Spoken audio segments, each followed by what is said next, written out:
What's this?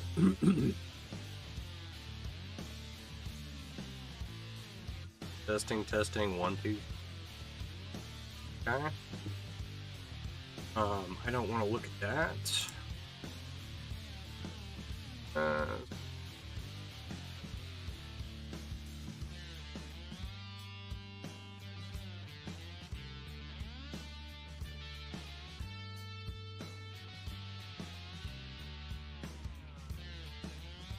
do I find my own live on my... Yeah, high CPU use detected. Check out, I don't want to check out virtual overlays right now. Thank you though. Go to multi-stream. If that does anything. Okay. I'm on my profile.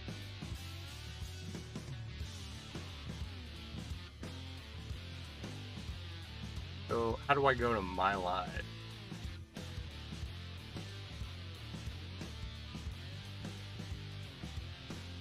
Am I slow? I might be slow.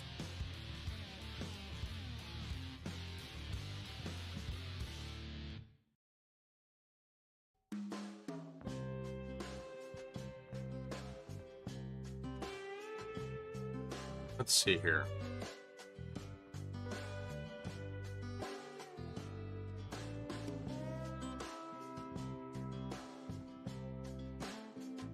Oh, I don't know. I don't know how to monitor my live without pulling up a Google. Pull up a Google page.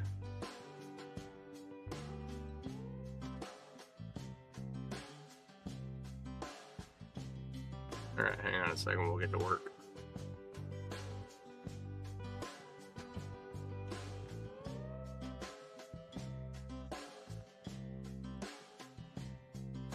I'm trying to do.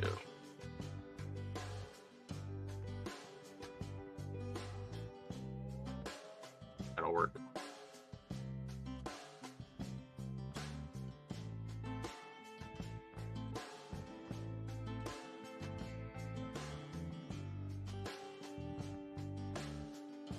Alright, we can close that.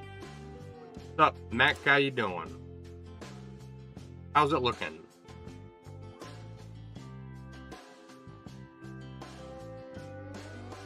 More importantly, how's the stream delay? Alright, so we are working on improving the stream, getting things going. How is the background volume? Can you hear music? Tired but good? That's good to hear. How was your weekend? Today is Monday. We are just coming off the weekend. Back to the start of the work week. Oh, joy.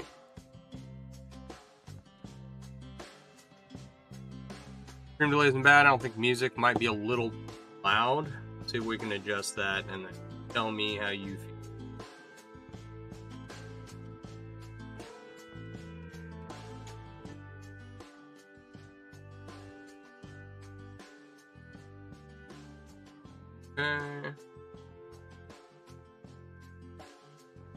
Let me know if that did anything. Your weekend was boring? No, mine was good. Can't complain. It was my birthday on Friday. I saw some family over the weekend.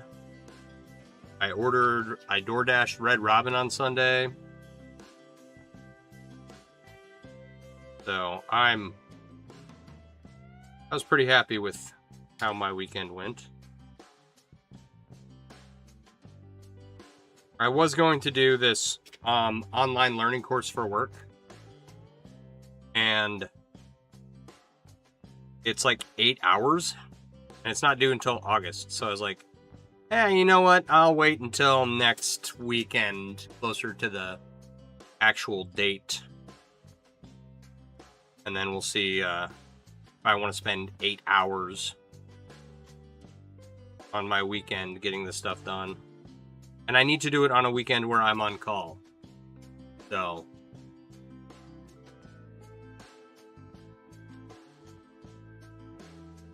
Alright. I'm glad I opened up the TikTok Google page because I'm not getting comments in.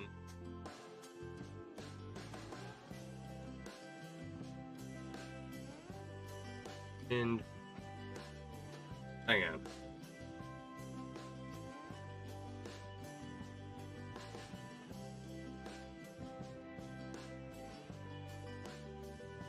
I don't know what that's about. Anyway. Page open. Okay, so anyway. Yeah. Turned older. Officially older than dirt. I have access to unpetrified dinosaur bones and man's first fire. That's how old I am.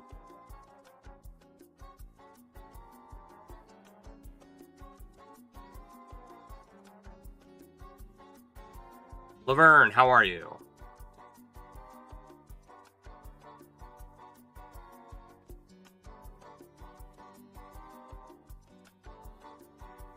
So,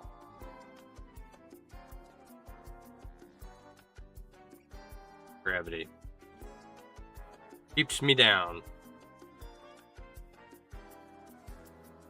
Okay, I have been trying-ish to stream since like last Thursday, and I think last Thursday was the last time I streamed. Wednesday, something like that. But you get those days at work, and it's just, I just don't have time in the evenings. The big reason why I have not been streaming. You're good? I'm doing great. I can't complain. Getting stuff done. Not only did I finish my work today in a timely manner, I got down here in time to stream. So I'm pretty happy about that. Astrid, how are you? Good to see you.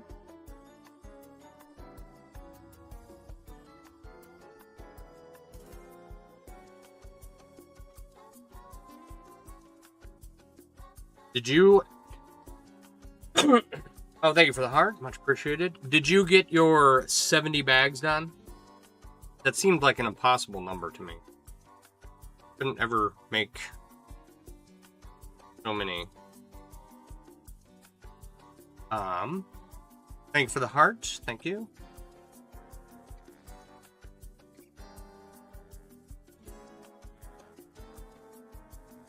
So yeah, it's Monday. We're going back to work. Having trouble streaming. No time. Yeah. I work. And then I come home and I have more work. And then I cook dinner. And then I finish my work. Your goal is to have them done by Friday? Right on.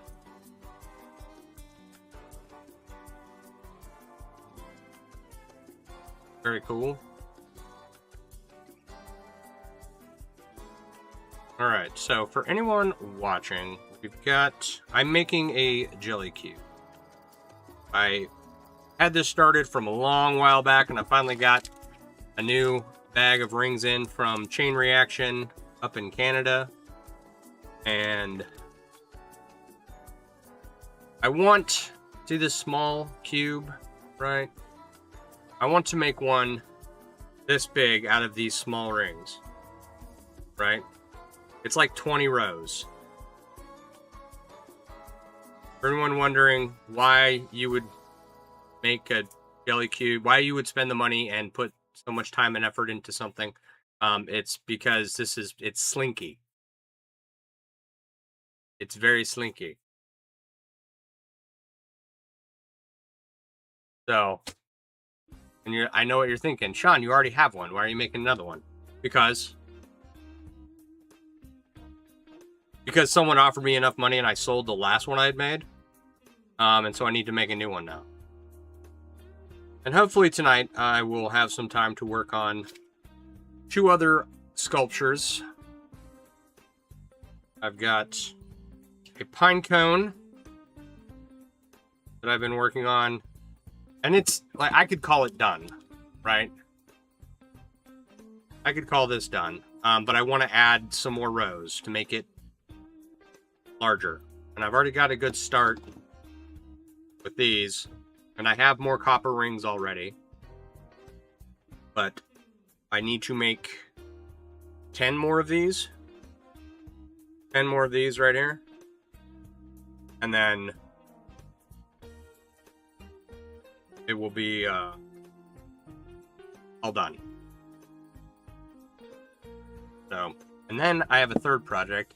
You love jelly cubes? It's what made you get into chainmail in the first place. Right on, right on. And then I'm going to make. I have 2 colors here. I have green and orange, and I'm going to make a. Get out of here, spider. I am going to make a bunch of beads, right? 50 of them, orange and green, some combination of orange and green. And then I'm going to take them and string them together and make one of those little keychain lizards. I don't know if anybody else knows what I'm talking about, but it was like an art project everybody did when they were in middle school. You know the fancy S everybody drew in middle school, right? You like drew 3 lines and then connected it, and then 3 more and connected it and drew an S. You knew it was going to be a lizard? Good guess.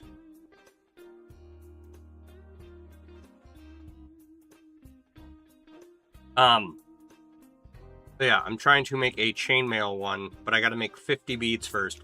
And the question is, do I have, I think this bead that I made is 80 rings, right? So the question is, what's 80 times 50? 4,000? Do I have 4,000 rings between these 2 containers? And I think I do. I don't know. Someone cut up pool noodles. Yeah, nice. Make a big lizard. Yeah, I think it'll be a fun. Like, it's a bead project, but it's also a chainmail project, and I didn't close that ring far enough. So anyway, that's one of the things that I'm working on. Trying to get time. Got about 1 million others. And we'll see. Might do the pool noodle one for an art project for your kid.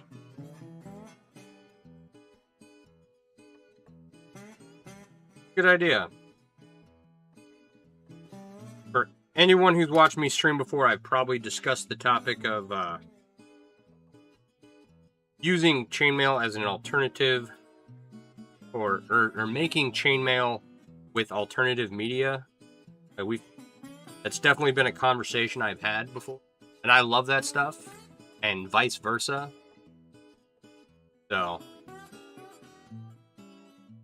I want to do more of that. But first, I have to finish the projects in front of me before I can have more projects. Right? And that, I don't know. It's not good for me to get behind on a bunch of projects, because then I just don't do. I go.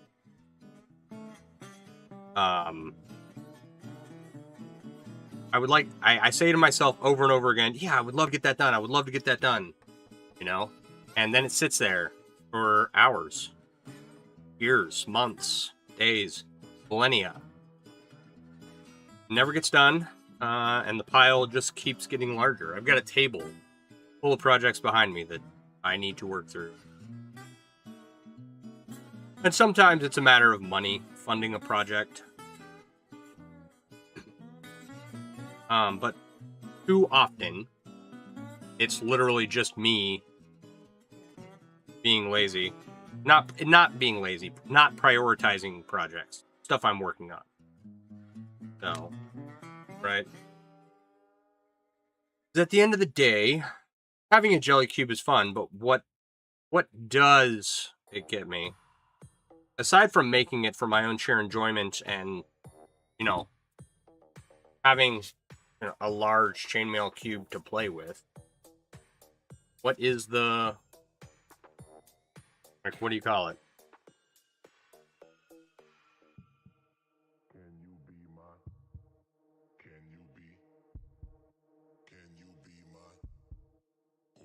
Like, I do have, can't just sit and make chainmail all the time. I do have to go to work, unfortunately. Boo, work. Yay, chainmail.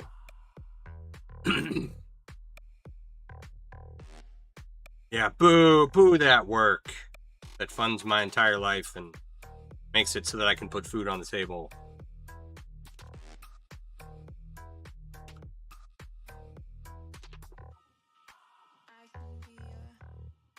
I do enjoy my job. I do. I'd rather work on stuff. We're being honest. Yeah, chainmail all the time. Maybe one day.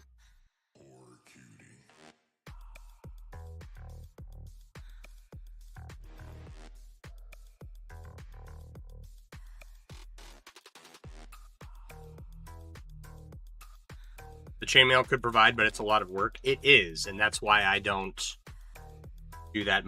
As an RN, I would have to make so much chainmail to compete with my salary, right?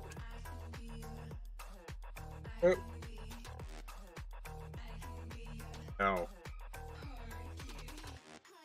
I won't be. That's the wrong way to think about it, right? So the way to think about it is, how would you go about replacing my salary with an income stream that rivals my salary, right? And I would love to dedicate more time to my YouTube channel and growing that. So please follow me over there if you don't already. And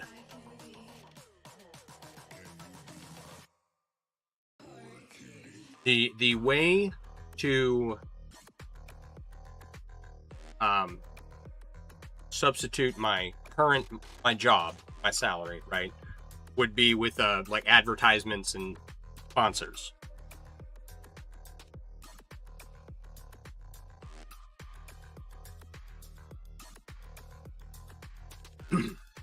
And travel a lot, yeah.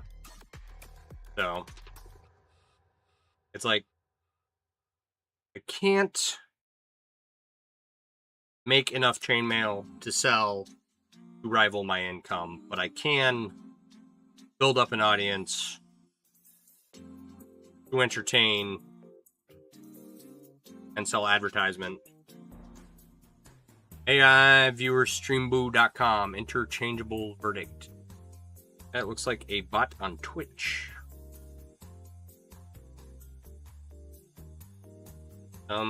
Nefarious link, no doubt. I almost didn't stream to Twitch tonight, but I was like, yeah, screw it, let's test everything out, see what works. Yeah,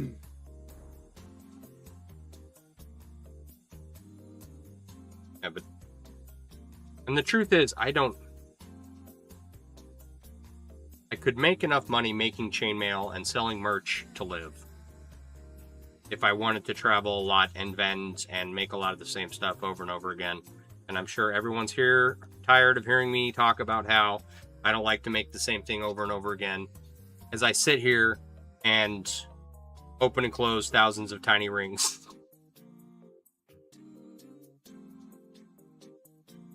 I don't mind. The opening and the closing of the rings. I mind the end result. Bots have been working overtime. Yep. That is what it is.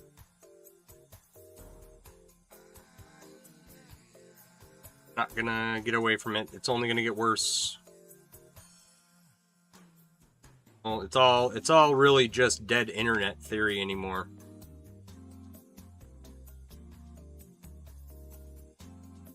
Like, there's you, there's me, and then everything else is a bot, pretty much.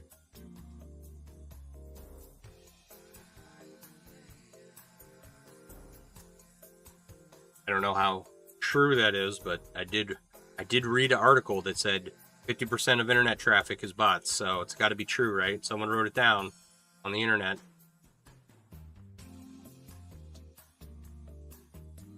Do I have pictures of my current bracelet stock? No. I just have stuff in a box.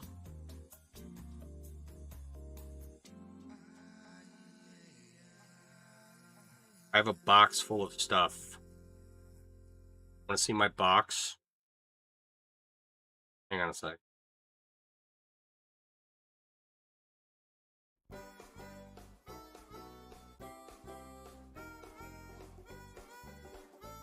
Let me put these last couple of rings in. We can do show and tell for them.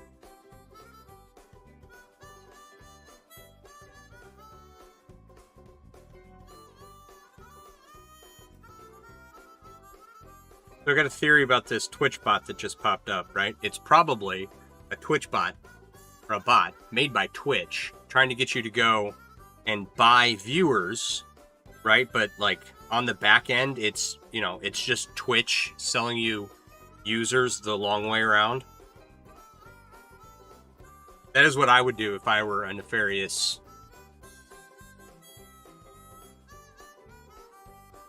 Twitch CEO. I don't like that ring.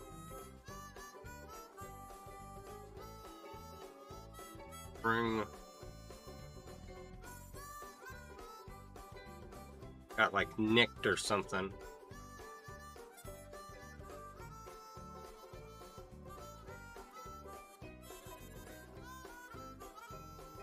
It's always good to take a break and do a little show and tell and show people what, you know.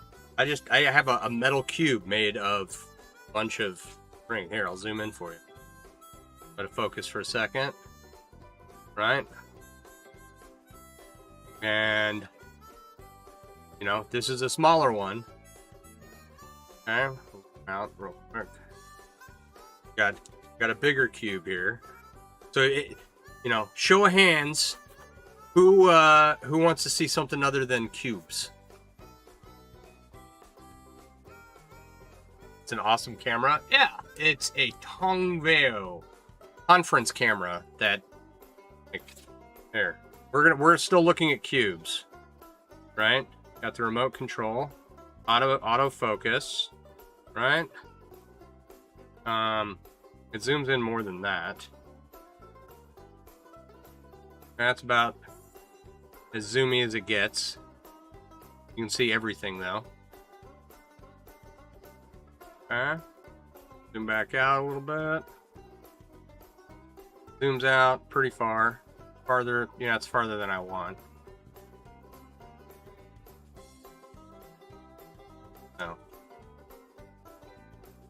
Probably have to zoom in a little bit just to show stuff. Oh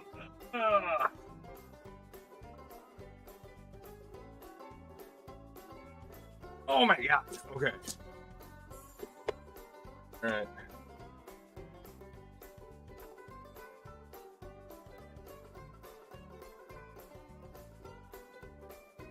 All right, here you go. There's all my stuff. Okay? All the stuff I have for sale. Don't break yourself. Yeah, that's an actual risk. You understand that, right?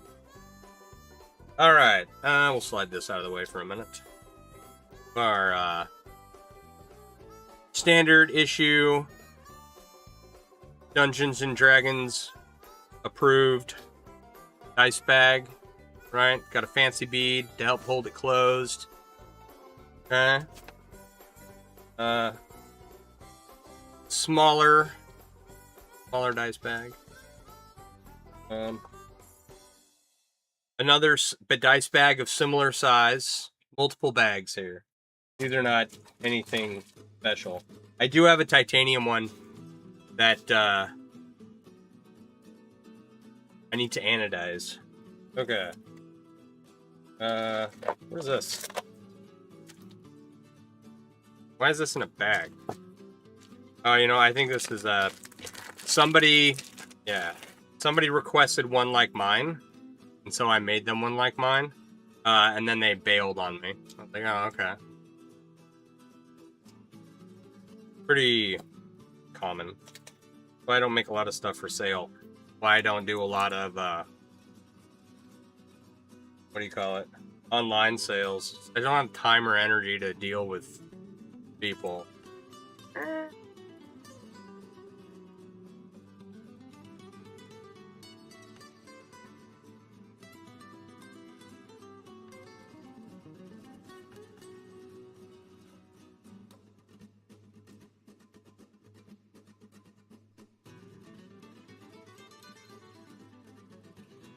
Oh my god.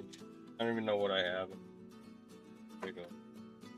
I have like 3 different types. Like generic, large bead ones, small bead ones. Oh, those are good ones. Yeah. My bead, generic, large bead.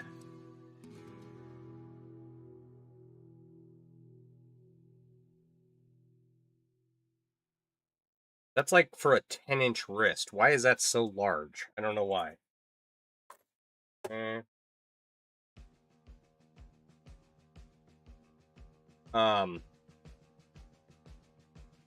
Eric. We'll get to those in a minute. That has beads in it. Some of these I really like. Some of them are. That's a duplicate. Do I have one of these out? No. Oh, I do. Oh. I should separate these into bags. I should really organize this. How many? That's a duplicate.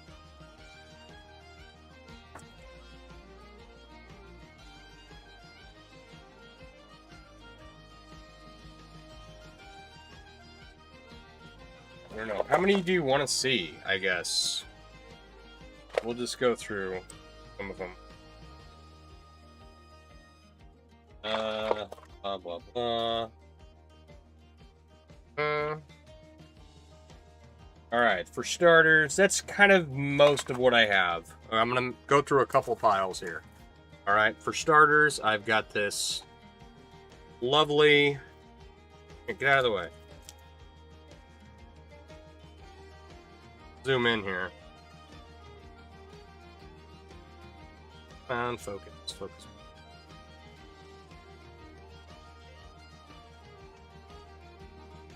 Okay.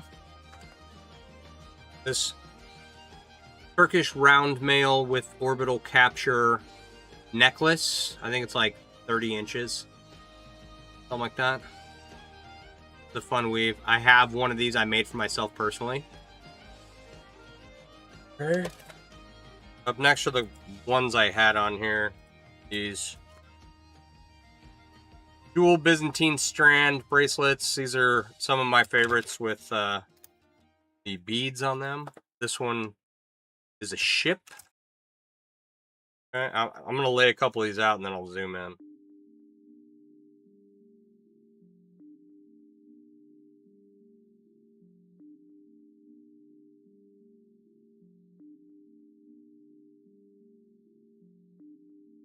I think everything else is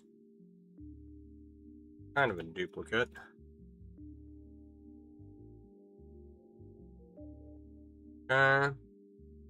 This is like a hammered, beaded look. Right? It's kind of cool. This is Crass and Skulls. There's a skull and some crosses. This is a skull. Everybody needs a skull in their life. All right. This is a replica of mine, the skull and crossbones, right? With the skull spades, the skull with some angel wings. You got the ship, right? I have this one. I think this one's cool because you could probably engrave it. That's what I think someone should do. And then, yeah, the rest of these are all duplicates. Oh, here's one I didn't show. Right, this one, like kind of like river rock kind of looking bead. So that's fun. Then I have these smaller ones. We got a Valnut here, a Valnut there, Mjolnir, Triquetra, and I'll have to zoom in on some of these here, show you bead where I put it.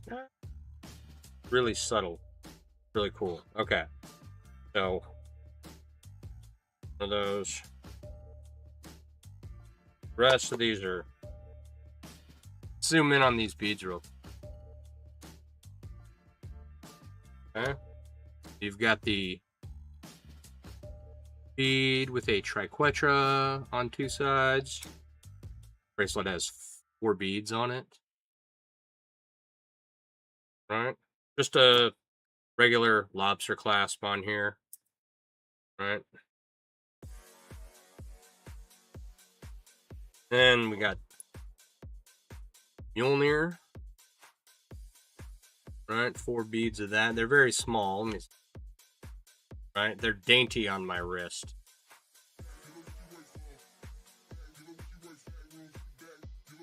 The one with the Valnut on it. And the camera's not showing it quite as good as it actually looks in person, but it's pretty close. Then we have another Valnut. This is like a big spacer bead on a regular. These are all Byzantine chains, right? And then for these 3, I'll line these up. Zoom in. I don't really need to zoom in. Zoom in. Alright, so woven into Byzantine are these beads here. They just add a nice little subtle texture to the chain itself. And it's, I don't know, it's pretty slick. I like the way it looks. So. Then I have my slightly larger mount here. Bracelets with these larger beads on there.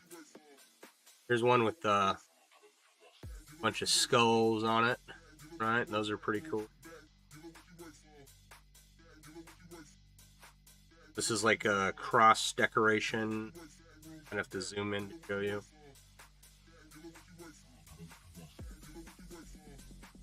Alright. This one is also a Valnut. And there's like 4 beads per bracelet. And they're just Byzantine bracelets with this, like, it's like a mariner clasp on there. And to weld the rings in on the ends. And they open up like this.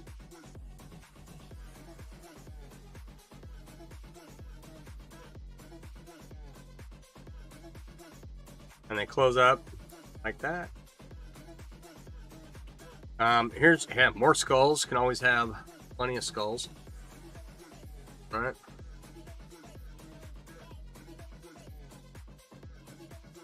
Or can never have too many skulls. That's duplicate. Duplicate. Like a Willie G skull. Like, kind of looking like a Willie G from Harley. Got some anchors. These go real well with that Mariner clasp. Right. Anchors. Got some like Crusader cross style beads. And then I, just a bunch of just kind of generic weaves that I've made into bracelets.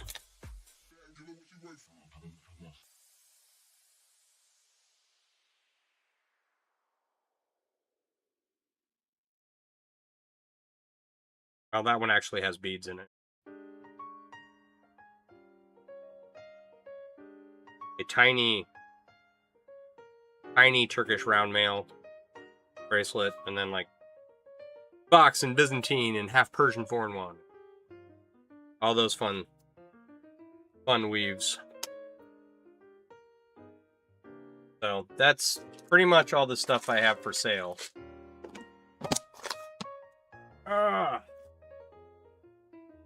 Oh man. Okay, my leg is numb. Oh, I've read.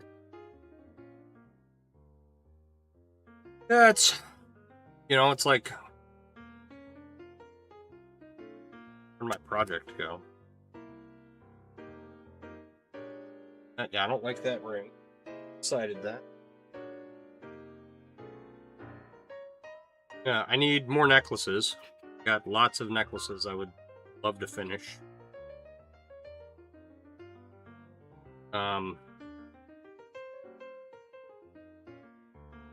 And then, a billion other large projects to work on, so who knows when, if any of it will ever get done. And then I will either sell that bin as a lot for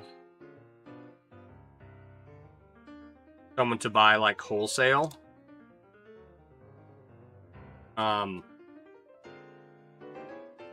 Or if I ever get to a point where I vend an event, I'll hopefully sell most of it there. That's the goal anyway.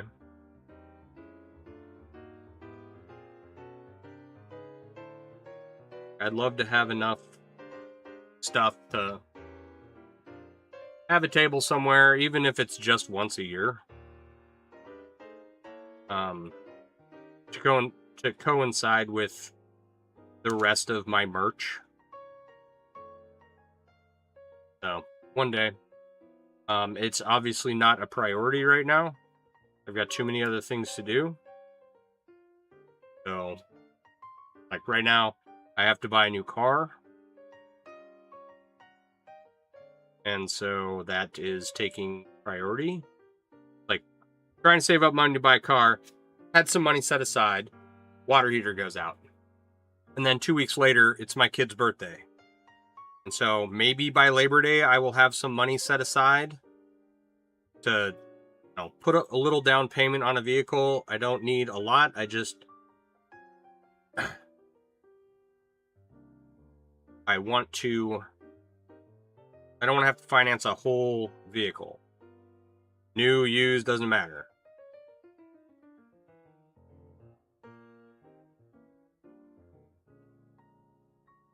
Hopefully, I'm hoping by Labor Day there will be some sales. I'm looking at a Honda CR-V hybrid. My niece just got one. She really likes it. I like the way it looked. And I need a vehicle for work because they took away our fleet cars. And so I'm currently driving an F-150 around for work with all of my medical supplies in the back, which is fine. I like my truck.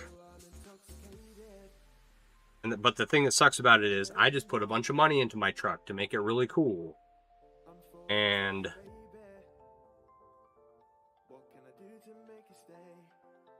I don't really want to put, 30,000 miles a year on it, which is about what I drive for work.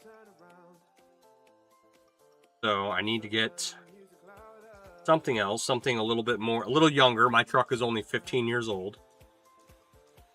Okay. So I need a younger car with fewer miles on it that, like my truck, I've had it for 13 years. And so I would like another vehicle that will last at least 10.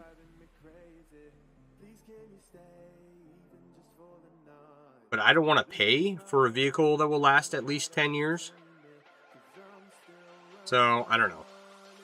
But if I get a vehicle that it'll last me 5 years if I really stretch it.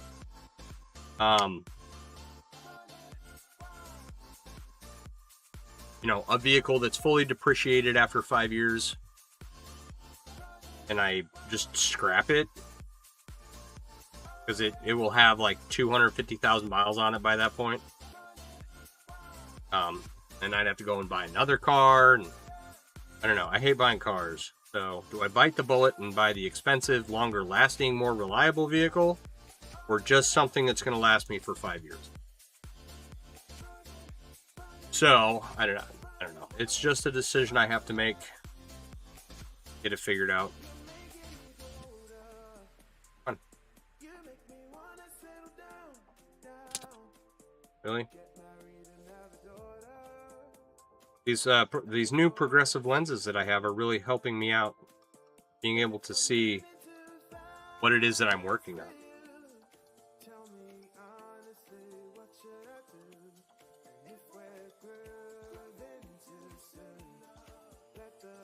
All right, everybody drink water.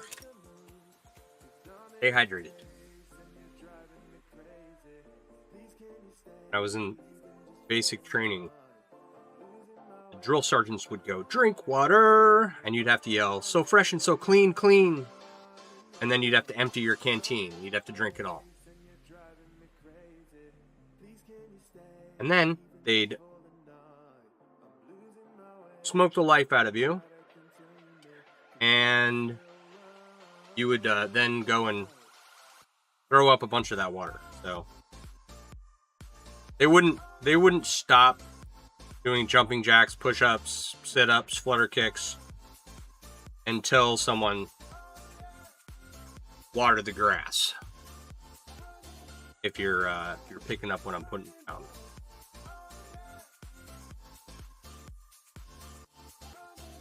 And it is important to stay hydrated because it is hot outside. I saw a heat advisory in my hometown today, and I'm going to call my grandma and my dad and make sure that they're drinking water because, 3 weeks ago, beginning of July, all my patients were constipated and dehydrated, and like, no one was drinking water. No one had their AC on. Like, no, you can't just sit here in the heat and melt. I sent 3 patients to the hospital for being backed up. Ugh. This could have been avoided.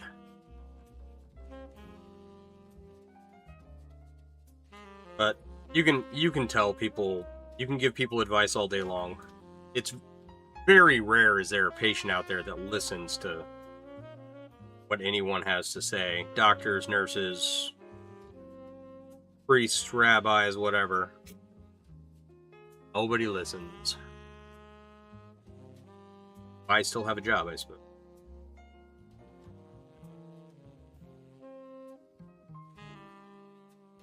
If everyone was healthy, I wouldn't be needed. Is that the right way to look at it?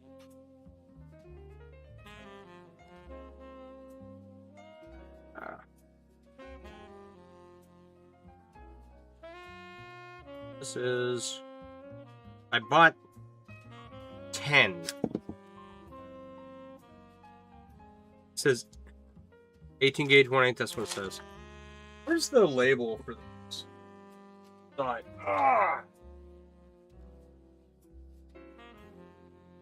Under quantity, it says 10 of 10, right? Right there, it says 10 of 10. 10 of 10 what? Is it 10 ounces? It doesn't say it on the website. I looked. I could weigh it. But anyway, I ordered 10 of however many this is. I don't know how many rings I have. I can calculate it out once I'm done. But I'm just going to keep ordering bags of 10. You would assume it's ounces. But then they're Canadian. Canadians use ounces, right?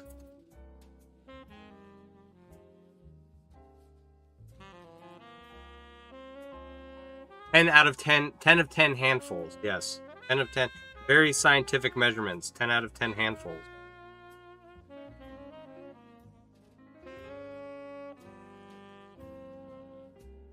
So anyway, I'm sure it's ounces, but I don't know. It doesn't have a rings per ounce that I saw. I also wasn't paying much attention.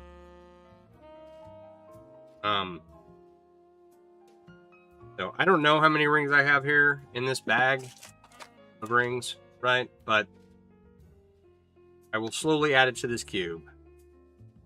I do know how many rings I will have in the Pinecone sculpture I'm working.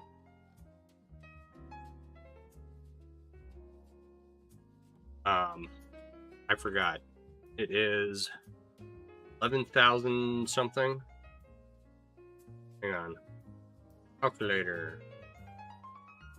What is 256 times 44 plus 48? Right? 11,312. Thank you for liking the stream. Wally will tell me in a second. What's up, Wally?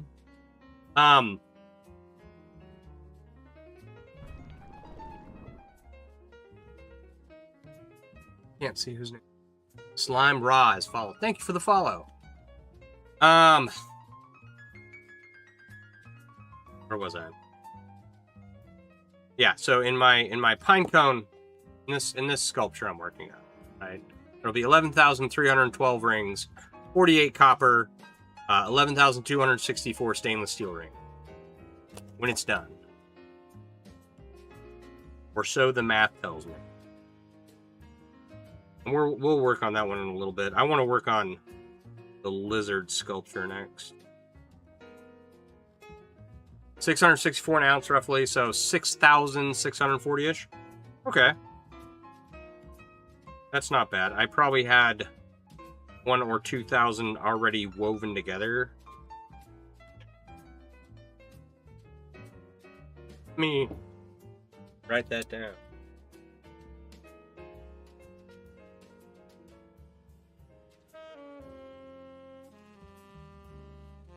That way, I have a reference.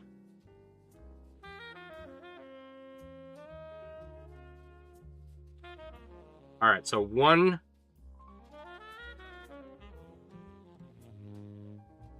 project with 6,000 rings, one project that will take 4,000, and one that will take another, well, one that will take 11,000 total, 11,312 total.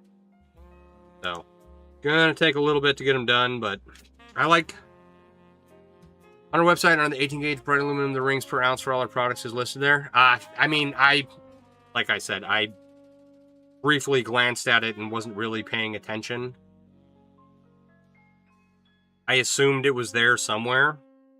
But also, I would have to learn how to read in order to read your website. So, there's that. Anyway, Wally, how are you tonight?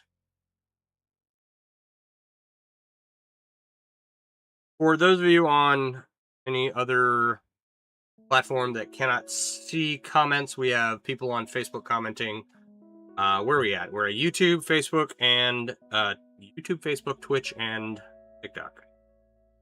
We'll see how long the TikTok continues to allow me to stream from my computer. So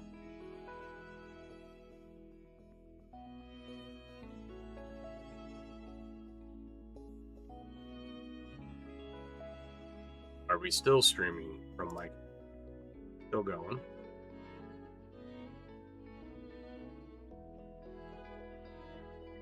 So I am almost 9. At 9, I'm going to change projects and just work on something else for a little bit. Give my eyes a break and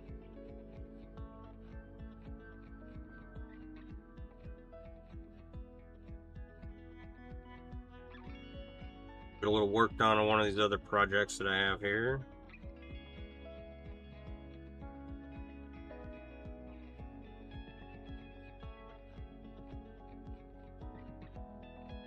And one day, you know, it's like you hear terms like, oh, it's got 11,000 rings in it, right?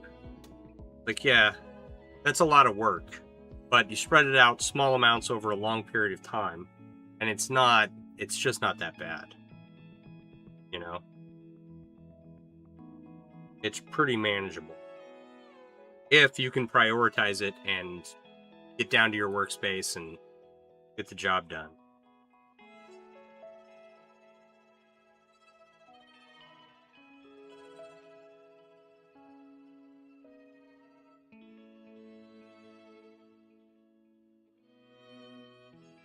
It's easy to prioritize doom scrolling on my couch and with TV blaring in the background and handfuls of cookies in front of me, right? But I do want to get these projects done eventually.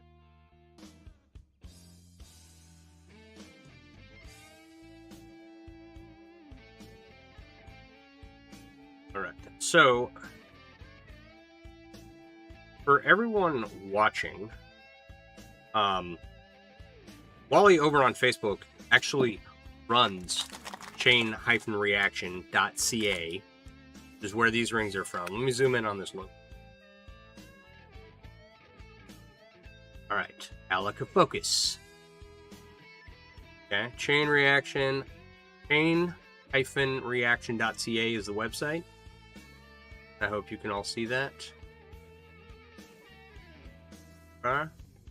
So Wally actually made these rings, right? Or his shop did, up in Canada. You know, those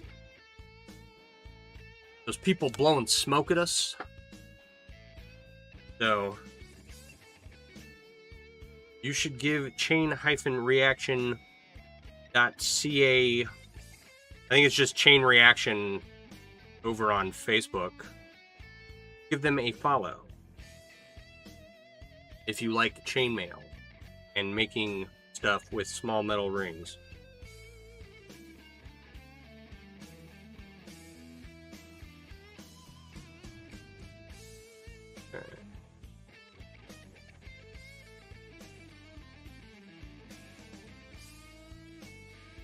Tonight I will be using rings from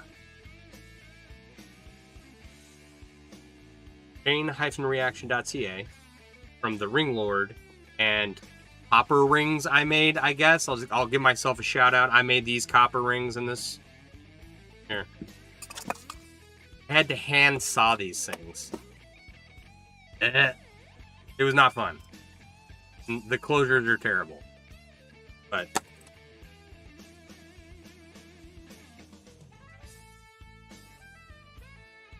we'll get to that project later.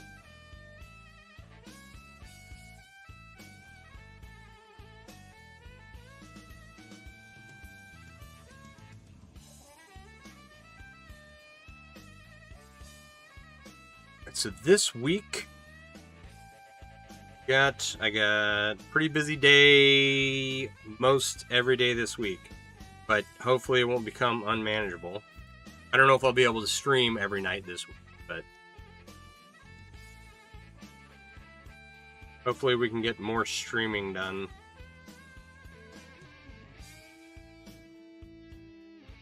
Because more streaming means more work. I'm down here focused on what I'm doing. then, you know, the journey of 1,000 rings begins with a single ring closure. I should put that on a t-shirt.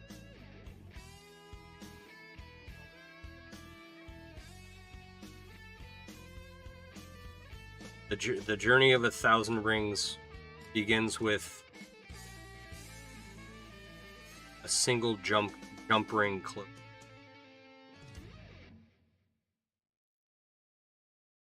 The journey of a chainmail jelly cube begins with a single ring closure.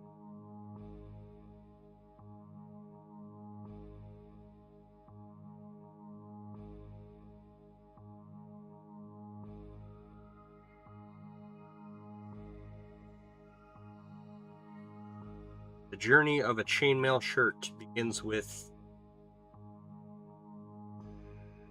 a single spool of galvanized steel fence wire from Home Depot. Or at least that's where mine started. Gotta start somewhere. I definitely don't recommend starting there. I recommend starting with manufactured rings. Right? Because making chainmail is a hobby by itself. Or making chainmail is a skill by itself. Making rings is a skill by itself. And purchasing rings and making stuff with those rings, also two separate skills.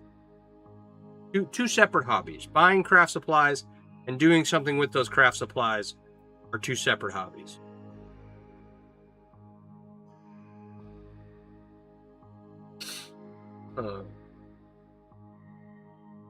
Finish up this row. Say that now. I don't know. I might not. Over halfway done. Should I finish it or move on to the next project? I want to know. What does the crowd demand?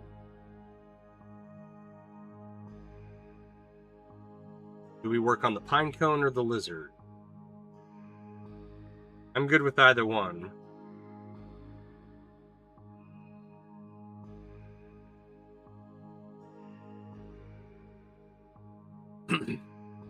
So, I think I'll probably just work on the lizard and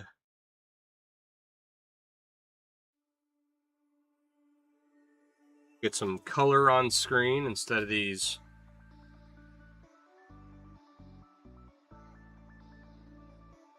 bright aluminum rings. Not that there's anything wrong with bright aluminum rings, but when your eyes focus on the bright aluminum or the gray of the stainless steel and it's all one color, your eyes can go wonky if you don't give them a break. Take breaks when you make chainmail. Good for your body. It's not good for your body to sit in one place for a long period of time. Like what I'm doing. This is fun. Glass Cannon, how are you? This is fun. Making stuff is fun. And sometimes you make like this is a small version of this. So sometimes, you know, you make small stuff that's fun. Sometimes you make big stuff that's fun. Anyway, how are you tonight? Good about fixing your glass equipment because it broke a thing earlier? Oh no. So we're working, what do you make with glass? You don't mind me asking. And for anyone wondering who I'm talking to, I've got Glass Cannon on Twitch. I'm on several platforms right now. So if you don't like the vertical view, there is the horizontal view available on Twitch, Facebook, and I think that's it. No, Facebook's horizontal. Twitch is horizontal. YouTube's horizontal. TikTok is vertical. Maybe that's it. Mostly vessels and decorative stuff. Oh, right on. Very cool. Like vases or drinking vessels. The vessel with the pestle has the pill with the poison. What's the rest of the... Okay, has anybody ever seen... I'm gonna have to think about... This is an old reference. It's a movie, it's called The Court Jester with Danny Kaye. And if you weren't a part of the party that came up with fire, man's first fire, 10,000 years ago, if you're not as old as I am, you might not remember this movie. It's called The Court Jester by Danny Kaye, and there's a part where they have a pill, and they say to help him remember, they come up. It's not a mnemonic. It's a little rhyme, and it's the vessel with the pestle. Vessel with the pestle has the pill with the poison. The something with the something has the brew that is true, right? And anyway, I won't spoil any of the rest of it for you. But if you like old movies, you should go watch The Court Jester with Danny Kaye, because it is absolutely ridiculous and one of my favorites. Also, it has Murder, She Wrote's Angela Lansbury in it. Very young Angela Lansbury playing a princess. I am using Streamlabs to multi-stream to multiple platforms. Yeah, 1 minute. Let me finish up this side, and then we'll move on to the next project. Vessel with the pestle has the pill with the poison. The vessel with the pillar has the brew that is true. I don't remember. So, okay, you make all that, and decorative wall platters, light fixtures, goblets, flute. Yeah. Right on. Very cool, very cool. I have, I've seen one person make glass chainmail. I've seen one person make ceramic chainmail. I've seen one person make wood chainmail. That was pretty cool. I don't... I'm trying to think, like, how would you switch that around?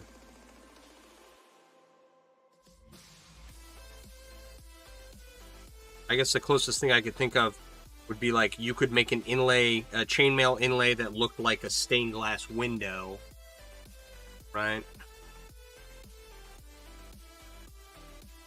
How am I keeping track of where the next link goes? So each...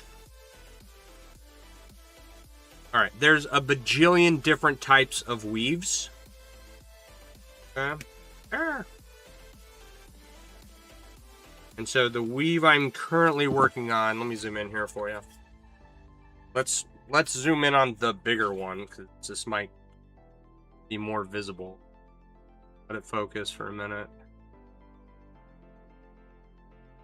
Right, so if you look closely, each ring has 4 other rings in it, right? And it's just a sheet of these rings with 4 rings in it all the way across. And then the next sheet underneath it is like over 1 and down 1, and they all connect that way. And then the next sheet is over 1 and up 1, and they all... And it's just a weave, and it's kind of hard to see down into the cube itself, but it's rings all the way down. And so it's different than, say, this, right? This is called sandworm, and it's a different weave. It's a combination of 2 weaves, actually. And, I mean, you just have to learn how each ring is placed and how it's supposed to lay when you start a different weaving project, right? It's like, and then this is a combination of 2 weaves, right? This is a bead I'm working on. I need to make a bunch of them. And so, right, you learn how to make the weave, and then you make things from the weave. That makes sense?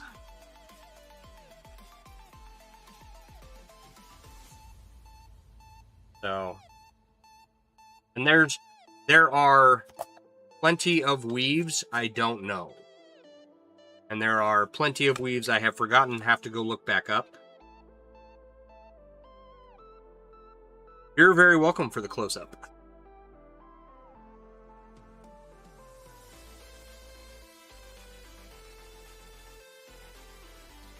So, and then people invent new weaves, and I have no idea how to make those.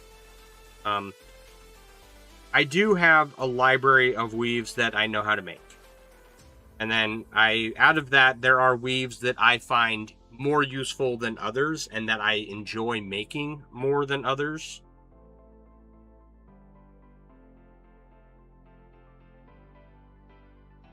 So this is just the Jelly Cube weave. It's called Japanese 4-in-1. Yeah, go fix your broke stuff. And I will try to be available for you to raid. Good luck.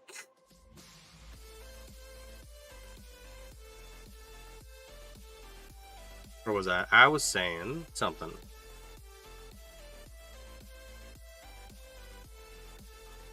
Something about something.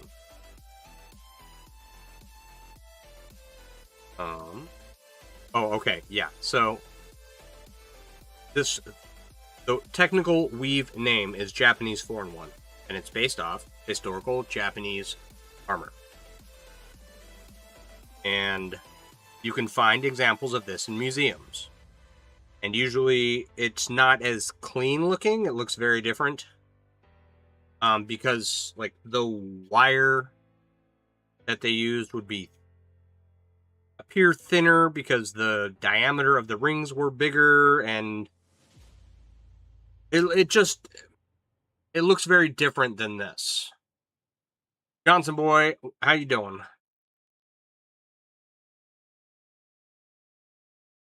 Oh, but there was a man named Steven, and he figured out the correct correct aspect ratio to use to make this, fun little fidget toy. Elspeth, how you doing? Good to see ya.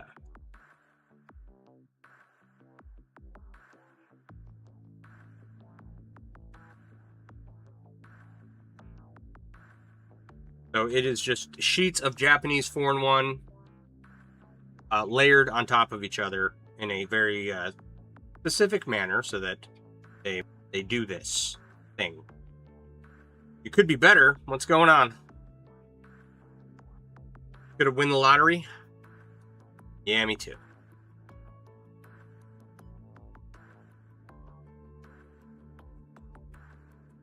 Come on. Sometimes these rings don't want to close because you don't... Women issues. Ah, yeah. Yep. I've heard of those. Sorry about your luck there. Those?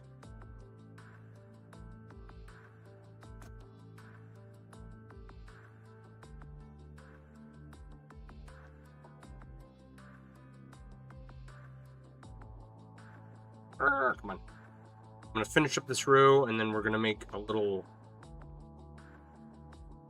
bead. We're going to use orange.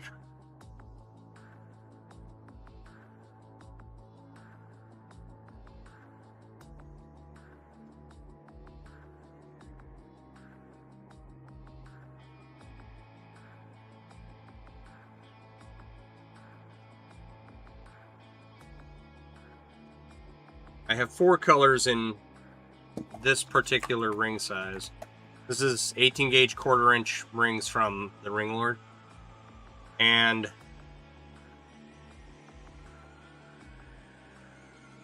I've got blue and gold and green and orange. And so they're all from different projects. These are just leftover, so I'm gonna see if I can make a green and orange lizard looking thing, see how well that comes out, and then a blue and gold. If that comes out, great. If not, oh well. We'll see what happens.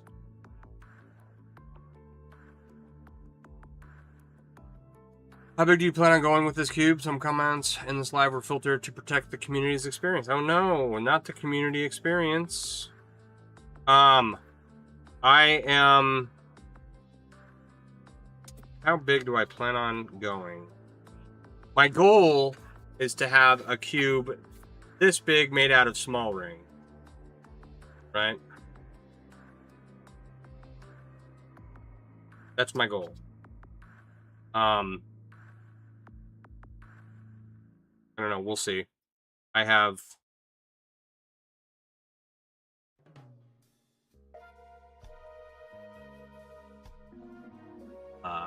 it will just be an ongoing project until I decide to stop working on it, or like what happened last time, someone offers me enough money, I might part with it and start again. We'll see.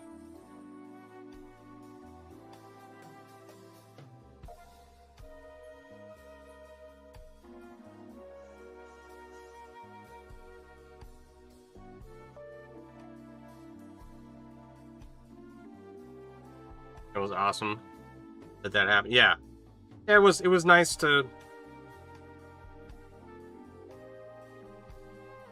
have someone who was like, yeah, okay, whatever you want, right? You never know who you're gonna run into and who actually has money, you know.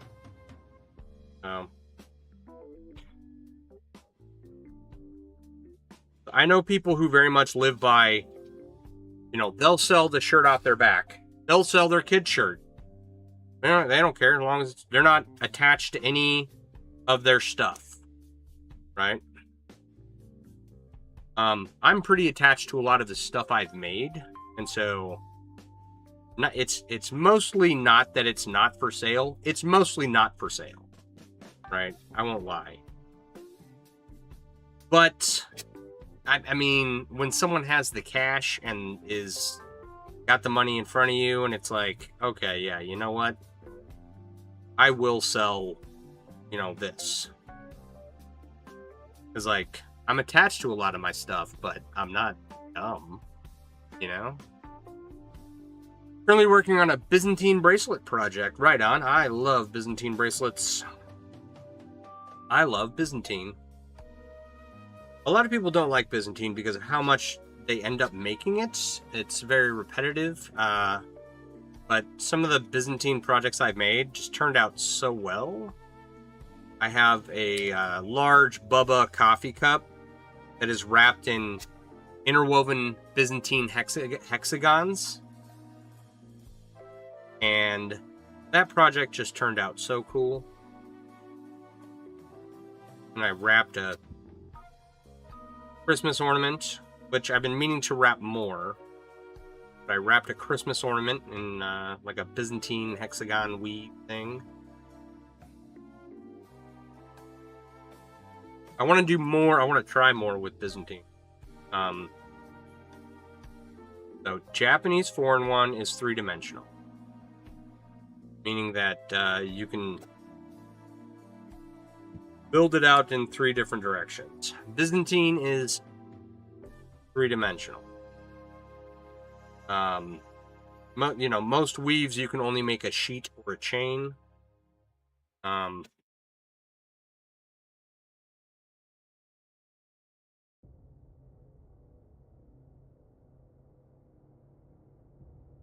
can make a Byzantine sheet. You can make kind of how to describe it.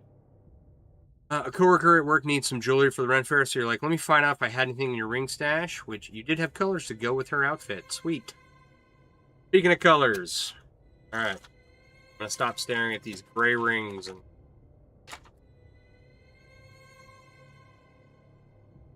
these aside.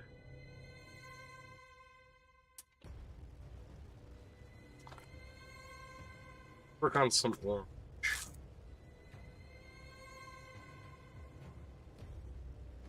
That's probably 80 rings, right? Probably more.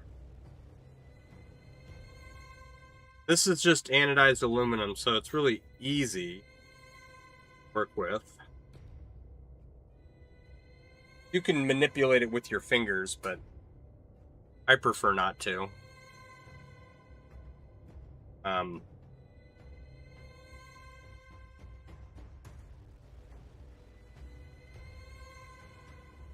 Instead of staring at gray, we're going to stare at orange, which will be fine. So,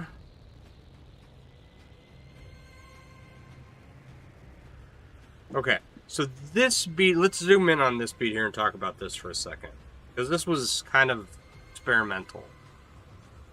Not the weave or the bead or anything. But this center strip, right, is a strip of interwoven 4-in-1. And then I added additional rings to the outside in a half Persian weave. So the 2 rows to the outside are a weave called GSG, or Great Southern Gathering. And that kind of closed up the ends of the bead, like so. And it just kind of worked out really well. The rings are not quite the dimension I was hoping for what I'm trying to do. I'm going to make 50 of them and make one of those keychain lizards that you made like back in middle school or Sunday school or vacation Bible school. And then we're going to do black or green and orange. And so I was kind of hoping for I wanted a shorter, fatter ring, but this works, right? It'll just, the dimension of the lizard will be weird. It'll look more like a fat lizard. So I'm going to, okay. Oh, the reason for mentioning that the middle of this was interwoven 4-in-1 is because that's how I started, right? And then I added the second row of rings on each side for it's like half Persian 3-in-1 sheet 6 or something. And if you only do 2 rows of it, it's called GSG. Anyway.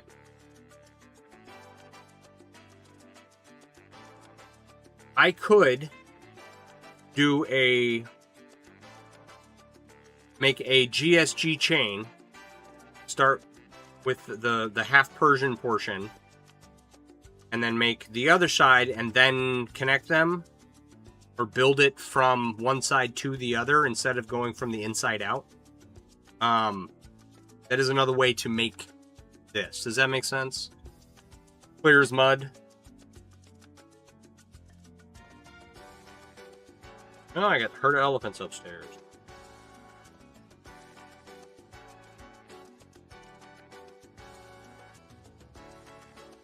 Okay.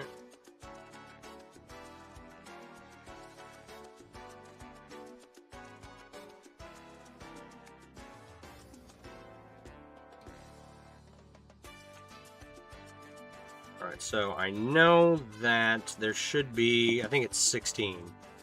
2, 3, 4, 5, 6, 7, 8, 9, 10, 11, 12, 13, 14, 15, 16. 16 rings going all the way around. So that means that we need 33 rings. Should get us there. So we don't actually want 33, we want 31. Right? And you're like, oh, that doesn't make sense. What are you talking about? And to make interwoven 4-in-1, or to make elf weave, I make a long chain of 1-in-1.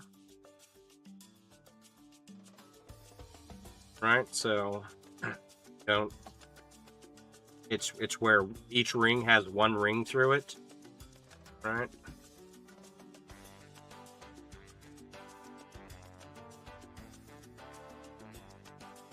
So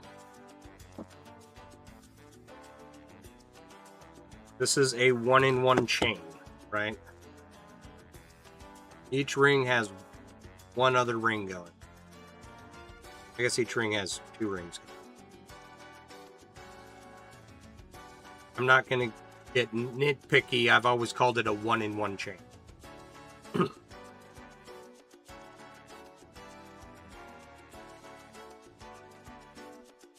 Okay, so I need 2 chains of 15 rings with a connector ring. And then you connect the 2 chains with the connector ring and you fold it in half. And that's how you get your elf weave or your interwoven 4-in-1 started.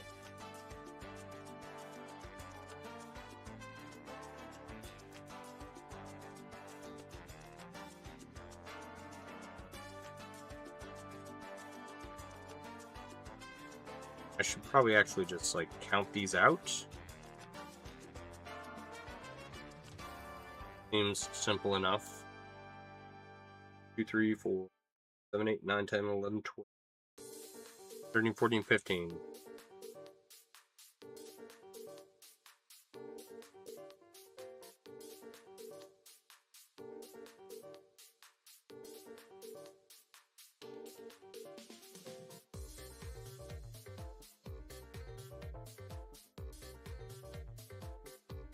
We want to go to 31, and then I do plan on integrating, like doing half orange, half green beads. We'll see how many I'm actually able to make.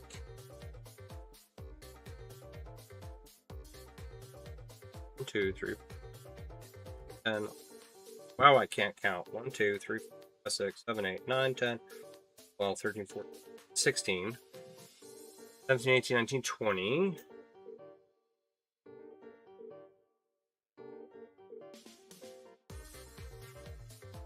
4, 5, 26, 27, 20, 29, 30.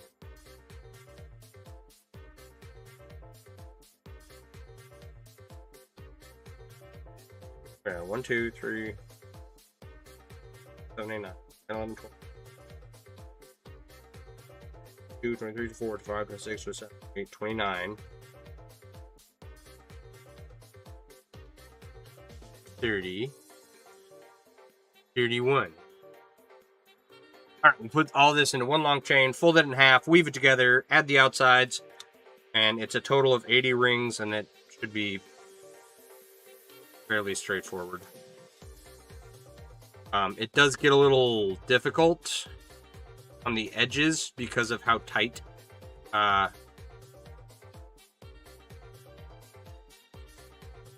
the ends of these beads get. It pulls the bead in. It pulls the slack out of the bead a lot. So, we'll see. Shouldn't take too long to make. It is only 80 rings, but just it gets a little difficult to weave because of how there's no room to weave the ring to connect them. But it'll be fine. It's definitely possible. And then we'll do that 48 more times.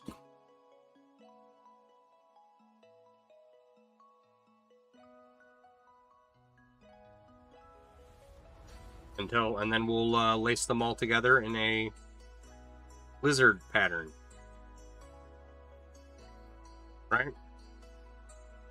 And we'll use the TikTok sound that says lizard, lizard, lizard, lizard.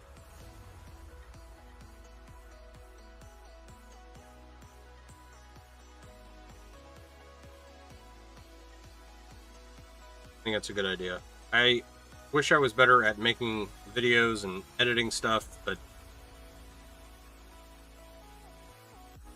I'm the technology is now beyond me. You know, like I remember when my parents first started struggling with technology, and I'm getting there.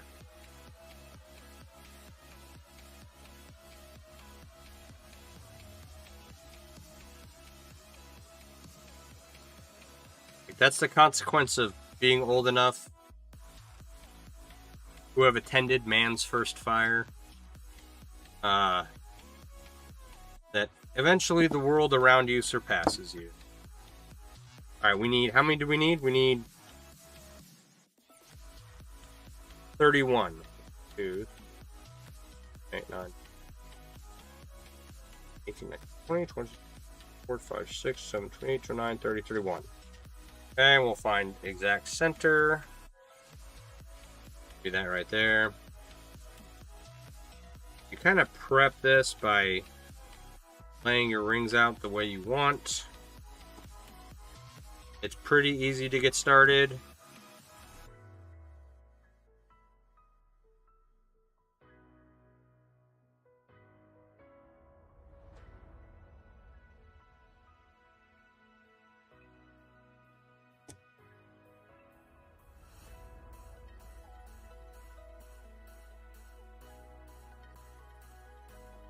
But I probably screwed it up because I always do. We'll see. But I find that with a lot of weaves,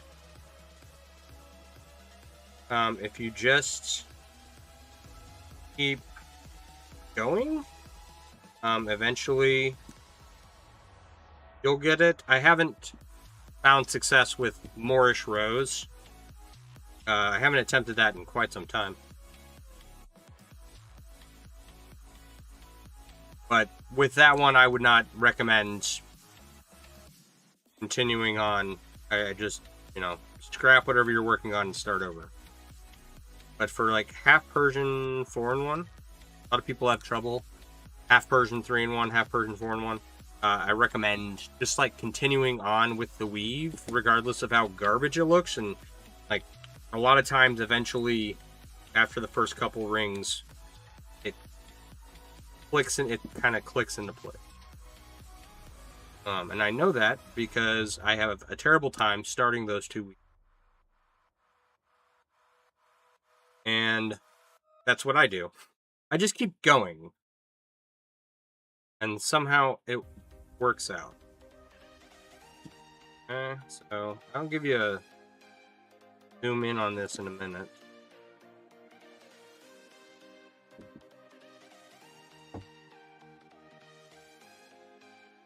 Get a couple more rings in.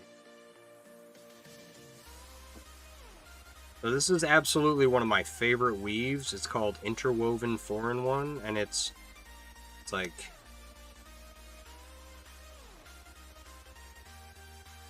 two opposing sheets of European 4-in-1 got interlocked together. It's really fantastic. And just, you can make a ton of different stuff with it. So if you notice, I'm flipping the chain I've made over with every ring placement, because there is a top and a bottom to this. I'll tell you what that was.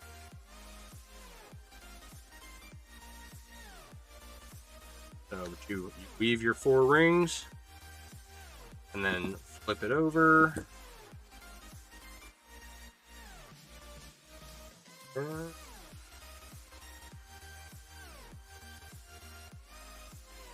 Weave some more. Alright, I think that's probably enough rings. You can get the idea of what the weave looks like.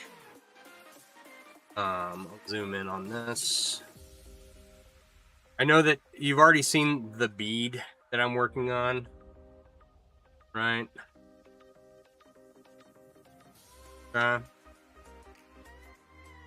But if you look, each of these rings in the center goes through 4 rings, right? And then Where's my pointer?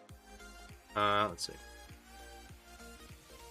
See this ring down below? You can only see the top of it. It goes through 4 rings on the other side. So there's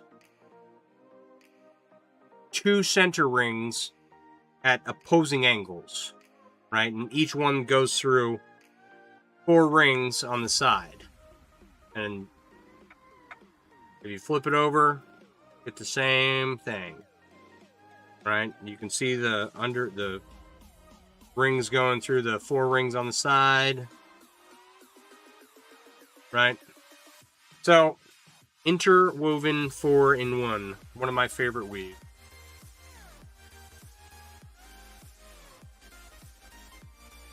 I think Mail Artisans has a good tutorial on this one. I don't remember. Last time I checked, I do believe that they had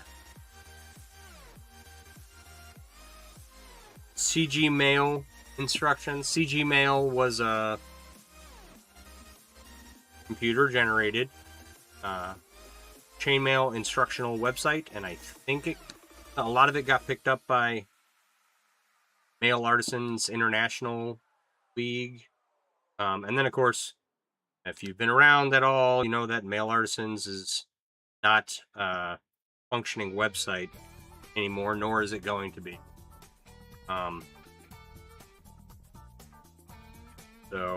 But you can still, like, reverse search the Weave library, and a lot of it's still there. It's just difficult to get around, unfortunately. But it is what it is. Okay. I'm just gonna weave this last ring, and then we'll figure everything else out as we go.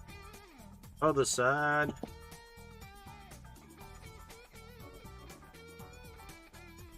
This. And now I've got to connect the 2 ends.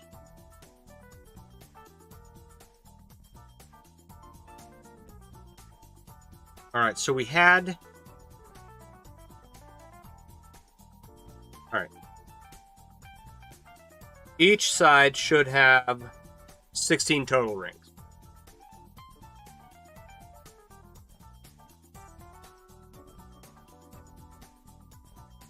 They don't. They only have 15. Hi, Lady Mailery's Chainmail Designs. How are you? Rick! Howdy doody, Sean. Been a while. All's going well. First time in a while Facebook showed you live. Normally it's a few days after. Yeah, upgraded to fiber and finally have everything in place for it to work. There we go. Oh, my foot's not. Hopefully it's like... The last time I tried to stream to Facebook, Facebook put it in as a reel, and it did not work out well.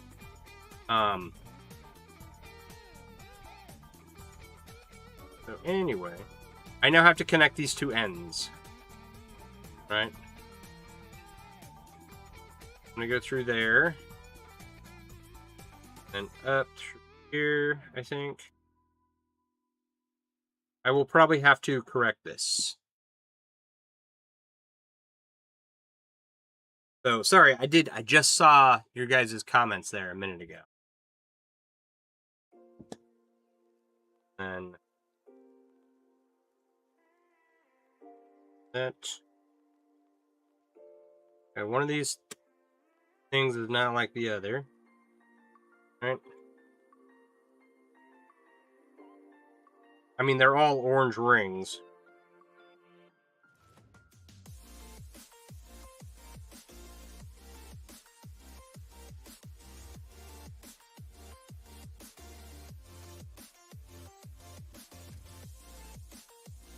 Okay, I think that one goes that way. Connecting the ends of stuff can get real tricky.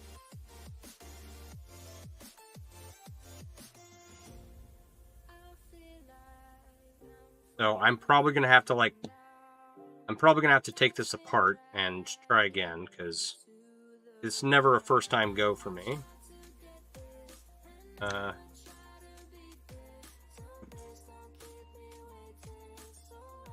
Things appear largely correct.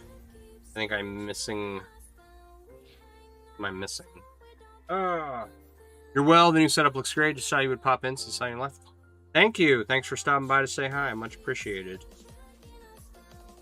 I think I'm missing a ring on the inside, which not impossible to fix.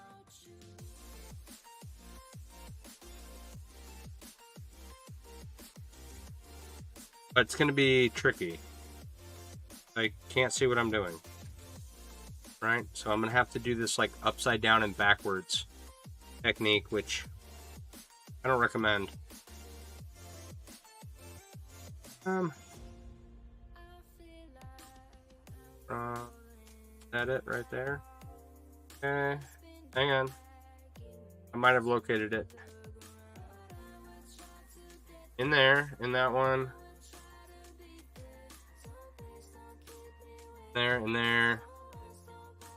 No way. Now, if I close this one, I went through the right 3 rings, and this 4th ring over here should line up almost perfectly. I definitely don't recommend trying to do things this way. That just worked. Holy cow. Wow. It did. At least if it didn't work, I can't tell that it didn't work, right? Looks correct. Right, but see how much more slack there is in...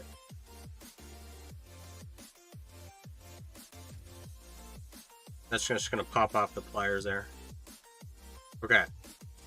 So, this strip of interwoven 4-in-1 has a lot of slack, right? Once I add the rings around the edge, it's going to take all that slack up and it'll be a bead.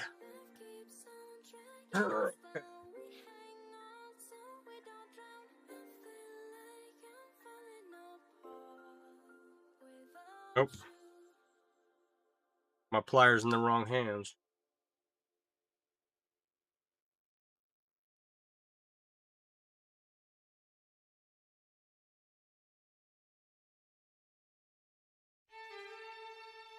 All right, so now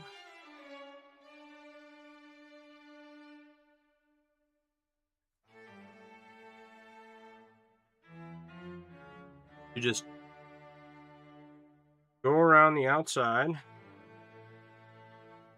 adding rings in a half Persian 3-in-1 manner. And then you'll have 2 strips of GSG connected with interwoven form. I made a whole shirt doing this technique. It looked really cool. For my friend Aaron. I wish I had better pictures of that shirt, but I don't. Such is life.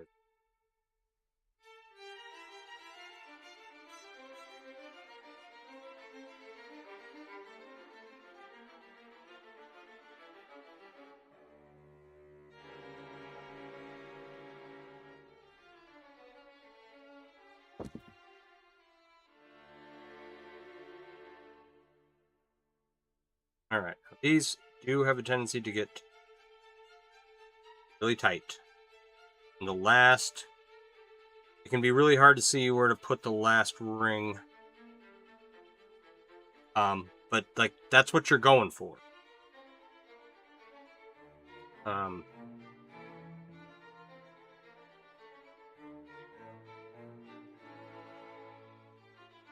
because you don't want a bead that doesn't hold its shape. Which is why when I made this first green one, I was like, oh yeah, it was completely experimental, but it's gonna work out better than I had hoped for. I certainly, at no point in time, I'm not this good, right? At no point in time did I intentionally make this bead to just work exactly as I needed it to, right? I was just dicking around and like, oh, okay, I'll try that, and boom, done.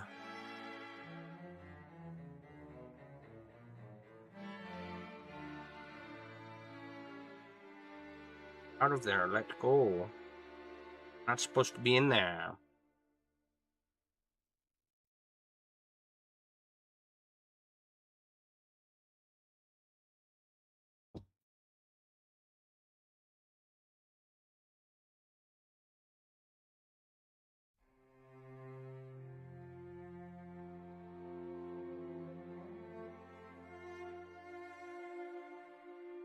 And we'll get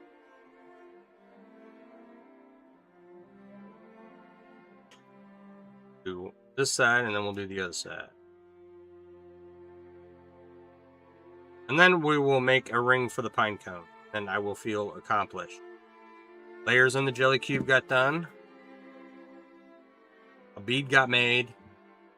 Make a ring for the Pinecone.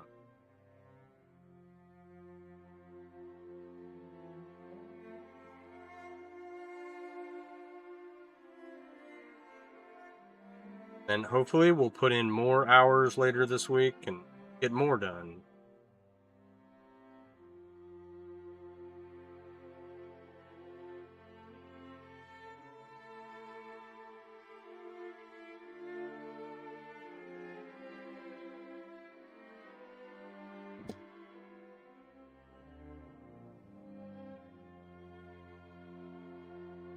Each side takes, well, each row takes 16 rings, and there's 5 rows, so each bead is going to be 80 rings. Each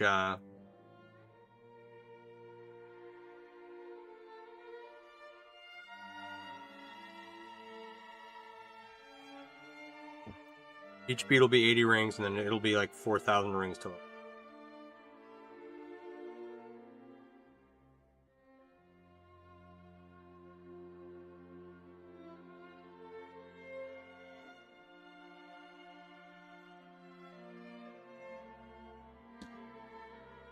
Small project, you know, not real big.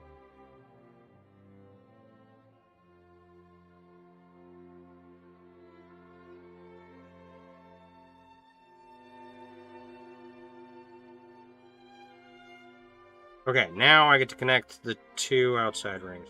I'm gonna here, down through this one and up through here. There we go. I think that was it. It looks correct as far as I can tell. One of those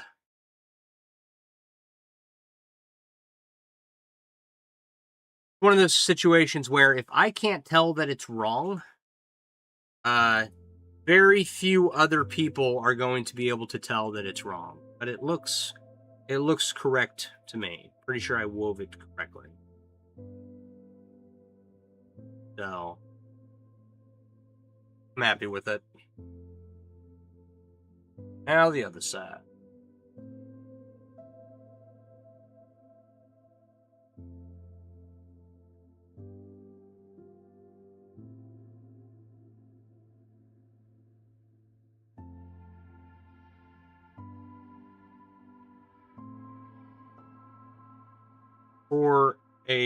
For scrap rings, I think that this is a pretty good use for them.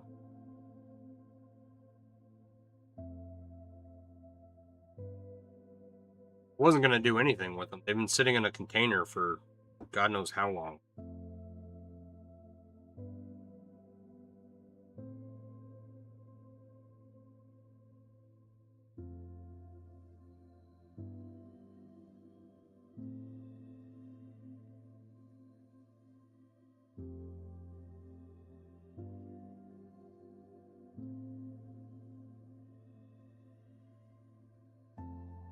Thought about selling them too. There's enough here to do something with, obviously. But I don't let me phrase it this way. I like stainless steel, silver gold, and copper's okay. I like the look of anodized aluminum and anodized niobium and titanium. And I do plan on making some anodized titanium. I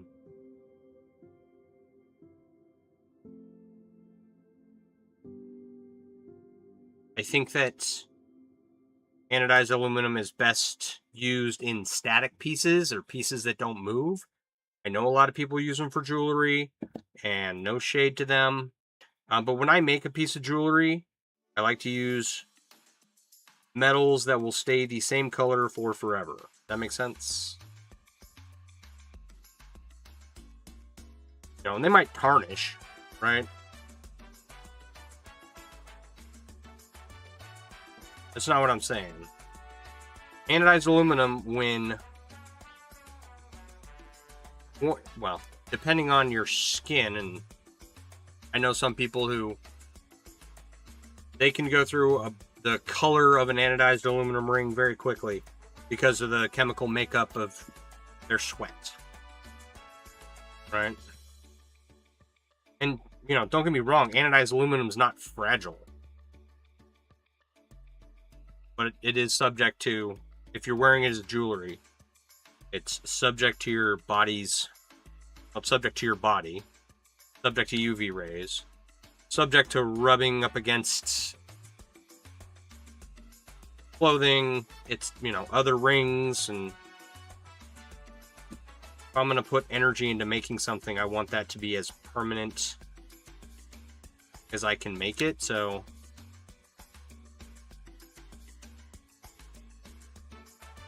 and that is just a preference. There's nothing wrong with using anodized aluminum for whatever you want. I just prefer to use it for static pieces. Inlays, wall hangings, like what this lizard is going to be.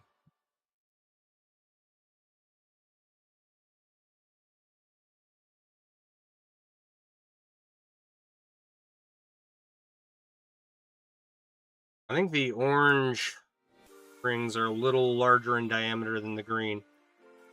It feels a little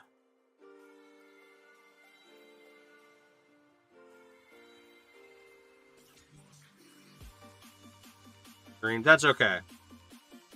I guess it's not a graded project, right?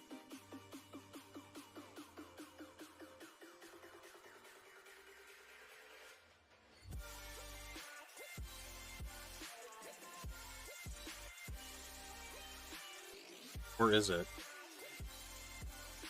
It's going to be judged a lot.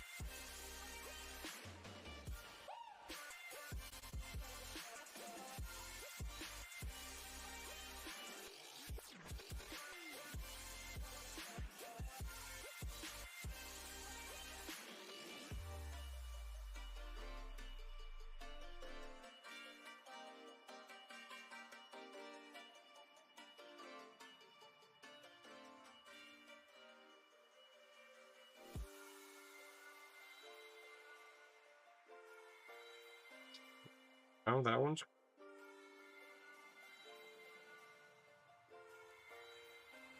Trying to figure out where this next ring goes.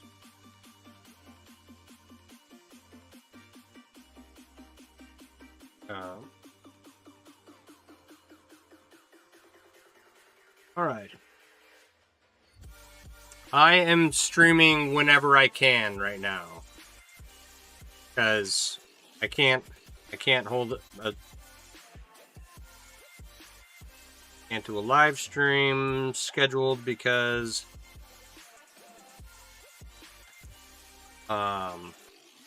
work just gets in the way too much. Okay. Well, the orange rings are a little looser than the green ones, which they're not quite holding their shape as well. not really a big deal.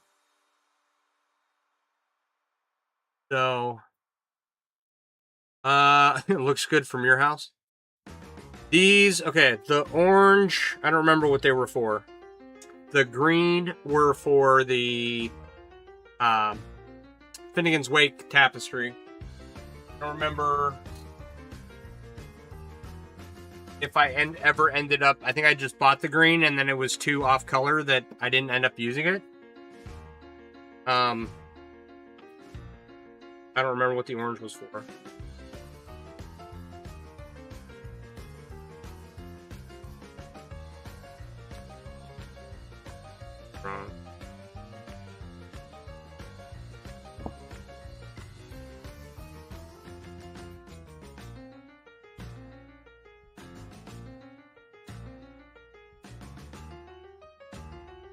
Hang on. Found an error.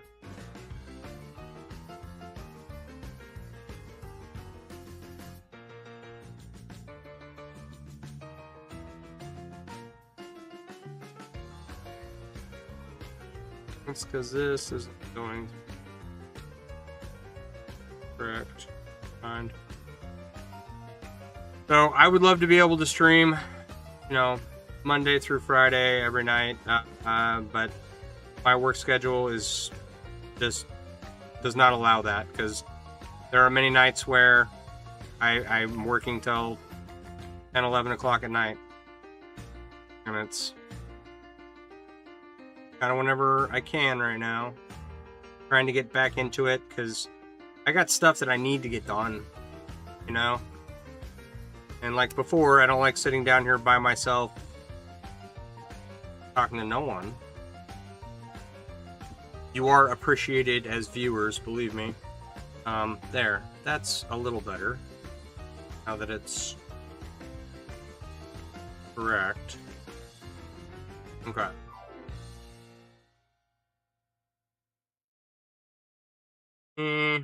It's fine. It doesn't matter. It's going to be hanging. All right, we'll make more of those later.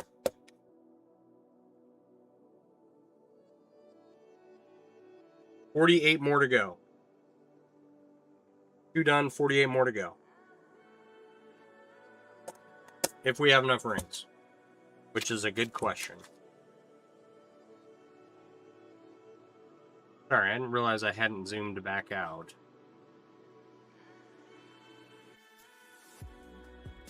I'll take a handful of these. That feels like 256 rings. No, it doesn't. That looks shy. There. That looks like...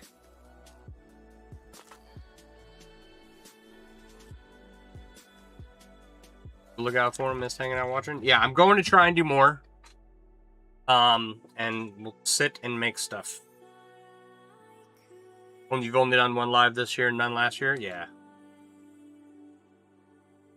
Yep. Mine have been very sporadic, and finally I did one last Wednesday, and then tonight, and where are we at? Almost 2 hours now, and I have time for one more hour. Okay, 4. I zoomed out and I need to zoom back in again. For anyone, what? Zoom in. Zoom in. Zoom in. Okay, for anyone watching, this is a weave called Sandworm. On the inside is a strand of full Persian, and on the outside is a box variant that gives it its rigidity. And if you take a bunch of these, okay, let's say you make 44 of them, okay, and you connect them with copper rings in a weave called Dragon Scale, you can make this Pinecone looking sculpture. Now, the original Dragon Scale Pinecone's not my idea. I just did the big rings from small rings, ringception kind of deal to make this. So what I find, when you make when you make a piece like this, right, when you have big rings made from rings, it's best to use a solid, different color for your other ring in the weave, because otherwise it starts to look really, people can't tell what they're looking at. It looks, excuse me, like it's visually confusing, right? And the solid alternative color breaks it up nicely. So if you try this, that's my recommendation. You don't have to. You can do whatever you want. I'm not the boss. But I'm going to make a strand of full Persian. And we will do 31 units long. So 124 rings. I've only ever made one ring of sandworm. I wish I had never thought of the idea of using sandworm as a weave. I'm not tired of it. I do enjoy the look, but I have just cracked my knuckles somewhat dangerously doing this weave. So I don't know. I'm ready for another weave to try. What am I doing? I'm not starting this the right way, that's for sure.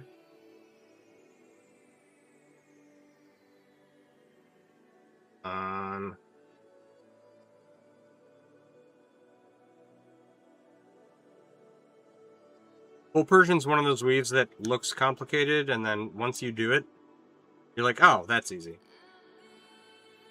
It's super easy to get started.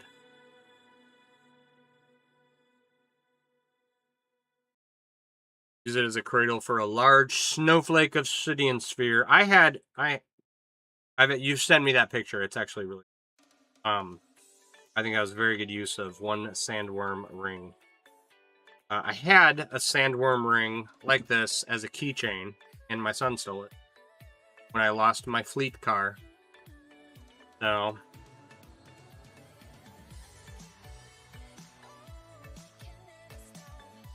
he said, "Dad, can I have this?" I said no, and then he ran off with it. Kind of a lot what he does lately.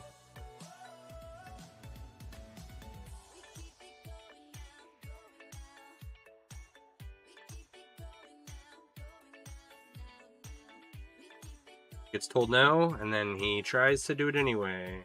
Not that I care. He can have the sandworm ring. I'll make another keychain for whatever vehicle I get next.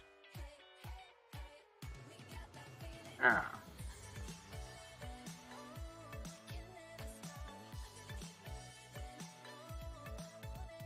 Whoa, whoa, whoa, whoa, whoa. Roof is caving in on me. That was a fun game. Is it my child? Or am I being invaded by a herd of elephants? A stampede of buffalo. What it sounds like going through my house with my son with the size 14 shoe. He is 11 and almost as tall as I am. His feet have been bigger than mine for at least a year now. Alright, now I'm 5'9". I don't have particularly large feet. But he wears a size 14. Like, oh yeah, you're gonna be a big kid. So try to be nice to him so that he doesn't beat me up when I'm old. Older. I'm already old. Made a jelly cube keychain. Your sister's boyfriend was fascinated by your square ball.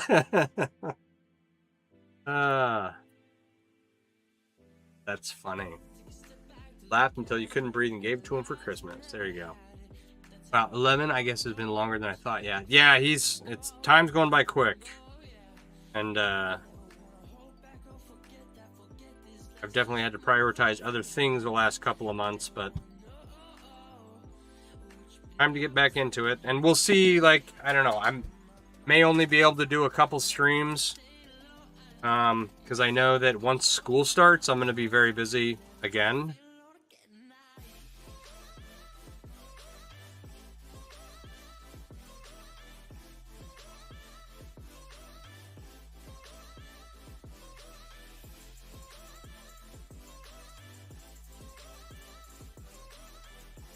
All right, let me close 2 more rings and then I'll zoom in for anyone watching what we're actually.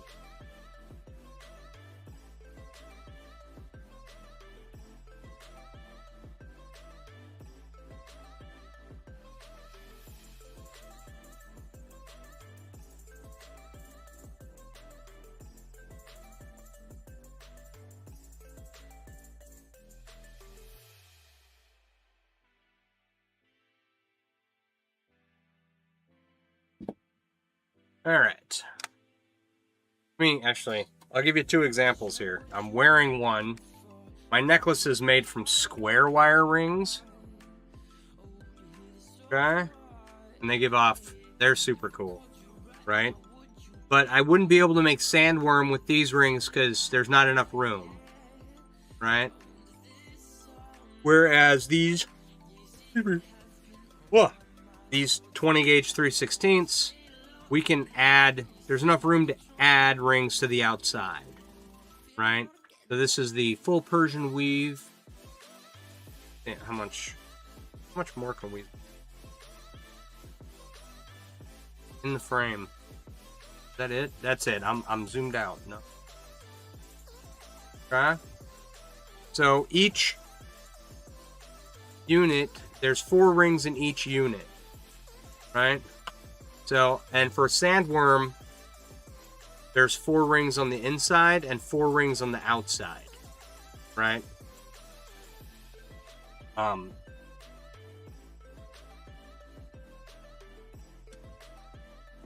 if you need to count out how many rings are in your Byzantine chain, just count each unit and then multiply by 4.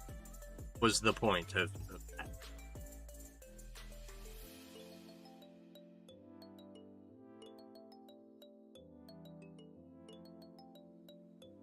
And then if you need to know how many rings are in a sandworm chain, just count each unit and multiply by 8.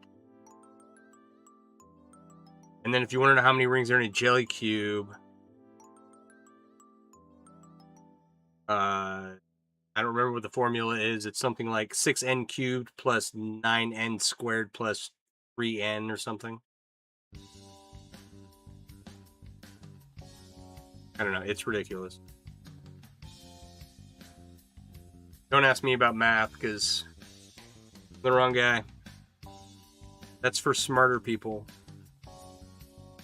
There are chainmail. There are people who make chainmail who, because they know math so well, they're able to theorize about different things they should be able to make in chainmail.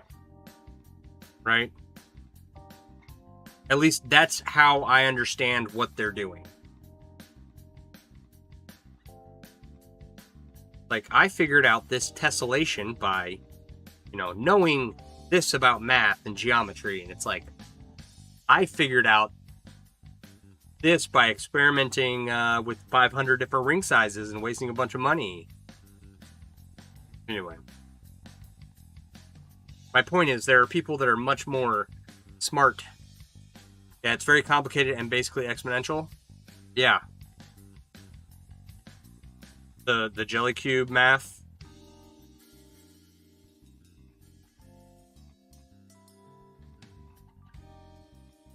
Jelly cube math is trying to figure out how many rings are in each cube, right? So there's an equation that I found someone came up with.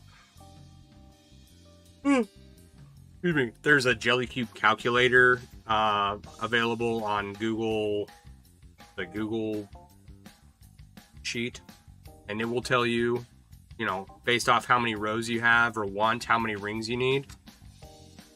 And yeah, the people that put all that together are smarter than me.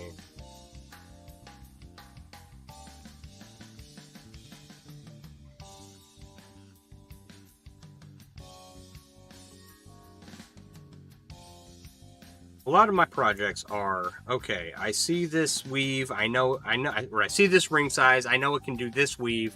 Let me see if I can make XYZ out of it. Sometimes it works. A lot of times it doesn't. Anymore, though, I've been doing this for 40 years now. And, oh, man, that hurts to say. Yeah, I've been doing this for 40 years. You'd think I'd be better, honestly. But, well, there was a point here, and it just got completely derailed by the fact that I have now been doing this. I've been doing this since I was 14. Not straight. I've taken a lot of breaks, but I've woven a lot of rings. So, I am not without experience.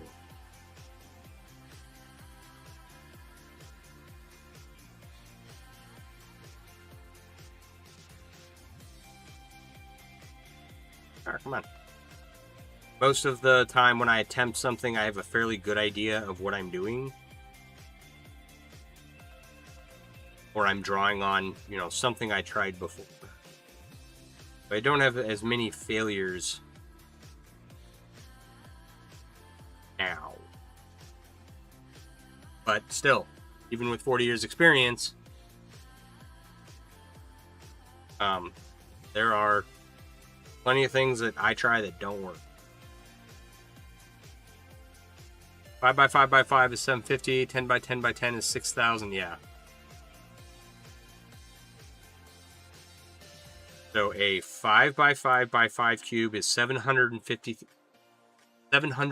rings, and a 10x10x10 cube, right, where 10 rows on each side,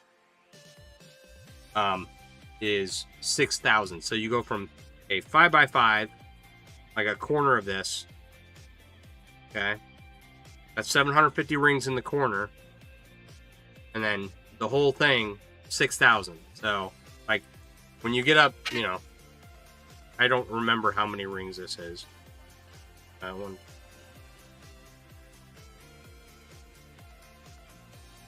15 rows, 14 and a half, 15 rows, something like that. I think it's 16,000 rings. Then 20 rows was 40,000. I don't remember. It's a ridiculous number of rings.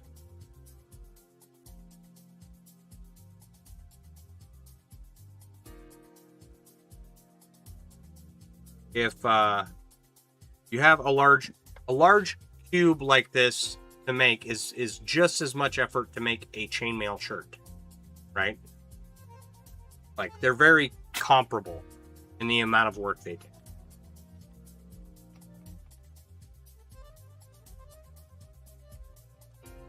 I do believe that I mentioned this the other night. The rings that I have, or the rings that I began with on this Pinecone sculpture, were like spring steel. They're very tough rings.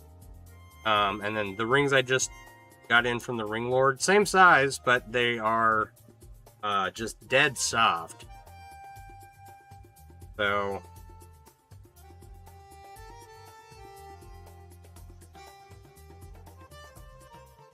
I don't know. It should work. It should be fine. It'll just be a little more fragile than I wanted.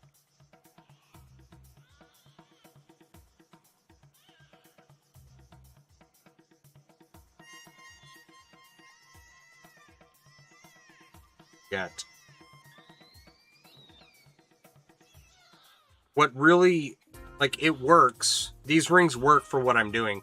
The issue is that when you try to close it up into the ring, like, I end up bending some rings out of shape really bad if I'm not careful. So, as long as I'm careful, then hopefully 15 is 20,000 rings. Sounds about right.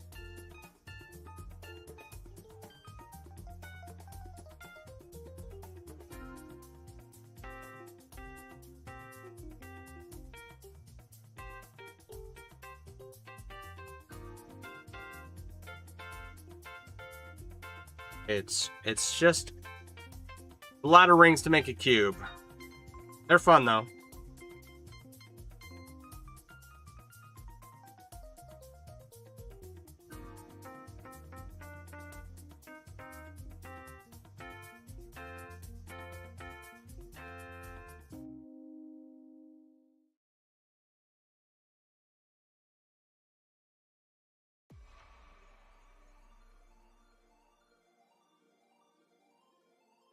I need a drink of water.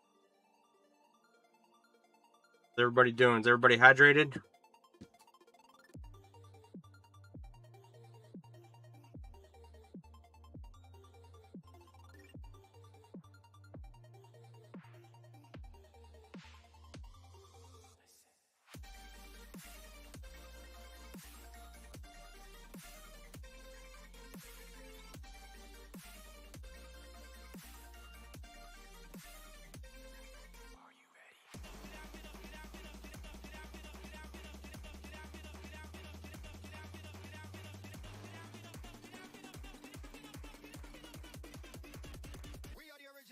Akira, if you are still in here, thank you for liking the stream.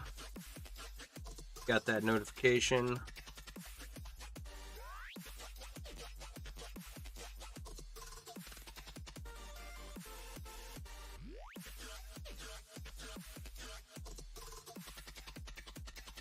Gotta have a Google page open to read my TikTok comments. Gotta have the multi-stream chat open to see Facebook, Twitch, and YouTube comments, and then I still get notifications on other parts of the screen that I don't normally look at. Anyway, get back into rhythm of it. All right.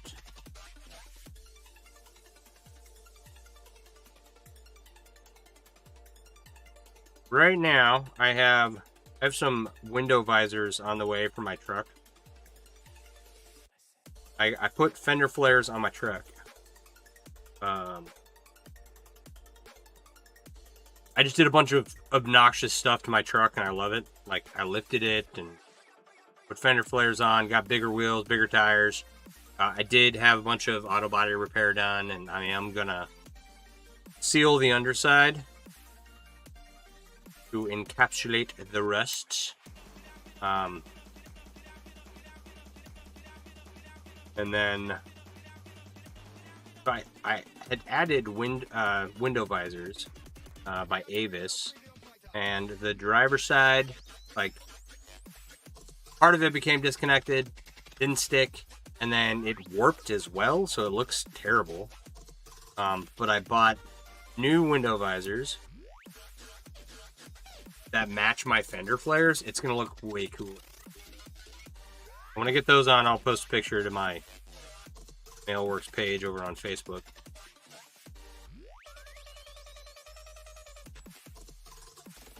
Then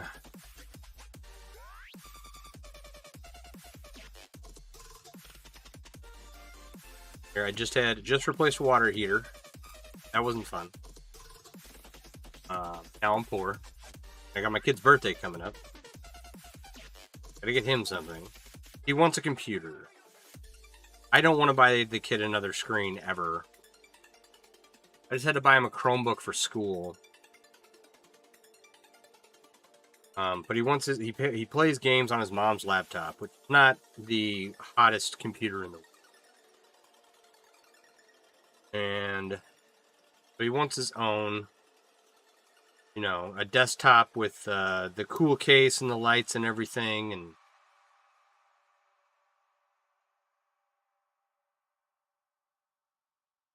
I don't want to buy one. Not because I don't want him to have a computer. He's going to have a computer eventually. It's just that I don't. He's got a Switch. He's got a Xbox Series X. He's got a PlayStation 5. He's got a PlayStation 4. He has a PlayStation 3. He has retro Nintendo. He has a retro Super NES. Like, all of the bunch of these consoles are mine, but these are all stuff he can play on. Right? They're remaking Ocarina of Time for the Switch 2, and so now I have to buy a Switch 2, right? Because I'm going to play Ocarina of Time. And then he'll want to play it.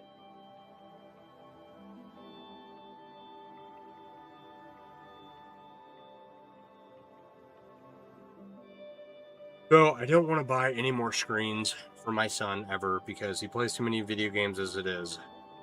I've gotten him some shirts. I've gotten him a plush toy.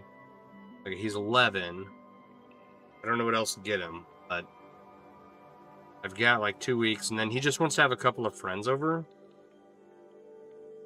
So we're just do pizza and let the boys run around the house, right? Which is fine. I was thinking we would all go out somewhere where they could all run around. But whatever. Really wasn't planning on buying a Switch 2, but those 3 notes put their hooks in you. Yeah. Yep. I wasn't planning on buying a Switch 2, but the instant I heard that, I was like, oh, I guess I'm buying one.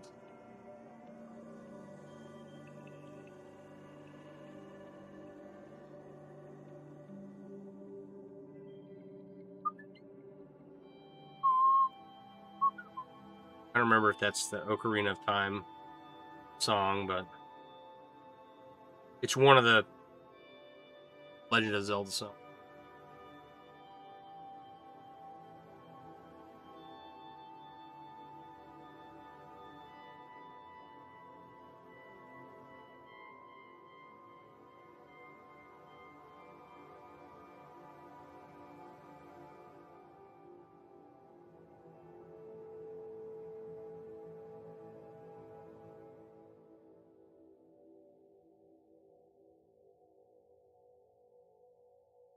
Anyway. Actually, what if I bought him a Switch? It's not a computer. It is another screen, though.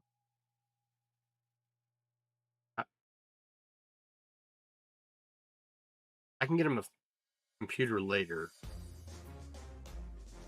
And then since I just spent since I just forked out a bunch of money for the water heater, it's not a terrible idea, actually. And then I could just steal his Switch 2 and ground him from it, and then play Ocarina of Time when it comes out. That's not a bad idea.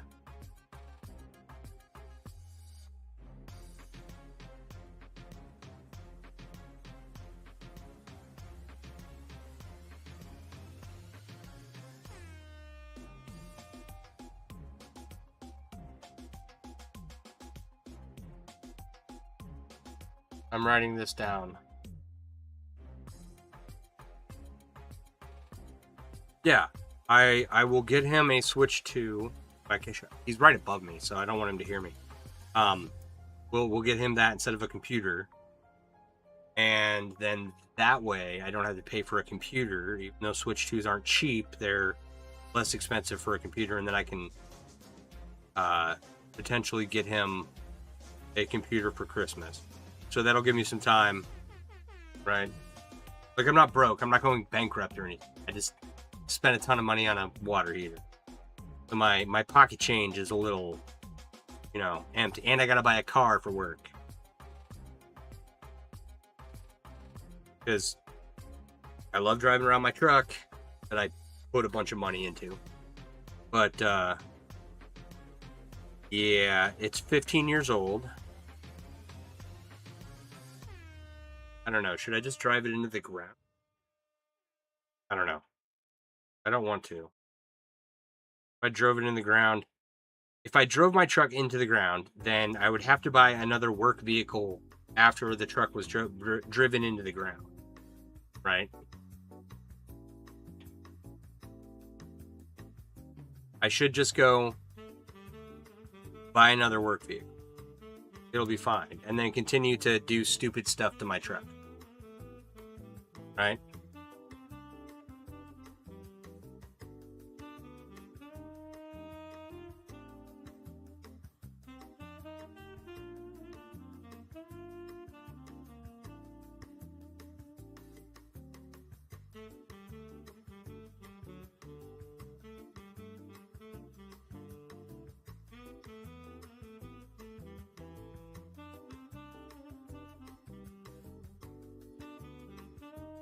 I don't want to buy a new vehicle, but like having a job is more important, right?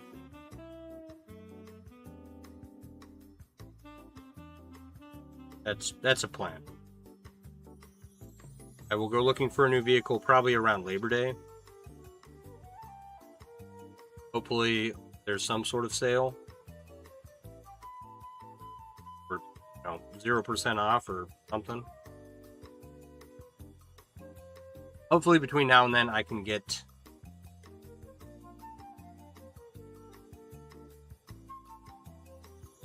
I don't know, like $5,000 together for a down payment. If you're looking at the Ford Fusion Hybrid, you get 42. The 2020 uses about 15,000 with good mileage. There you go.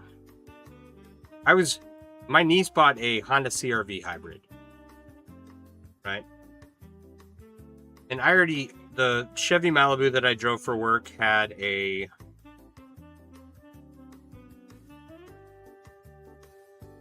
four-cylinder with a turbo in it. And I liked it. It is what it did the job. I drove around. I got to where I needed to go quickly. It was pretty zippy. My gas mileage was good, but the 23, 24 Chevy Malibus they're 5-year cars, right? 5 years, and they're fully depreciated, and with the 30,000 miles a year I put on my work vehicles, I would have to buy another vehicle in 5 years. Whereas something like the Ford Fusion Hybrid, I don't know what the longevity of those are. So something like the Honda CR-V Hybrid, right? You should be able to put 30,000 miles a year on that fairly easily without, knock on, too many problems.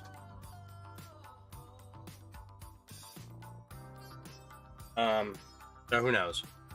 The Chevy Turbo has problems.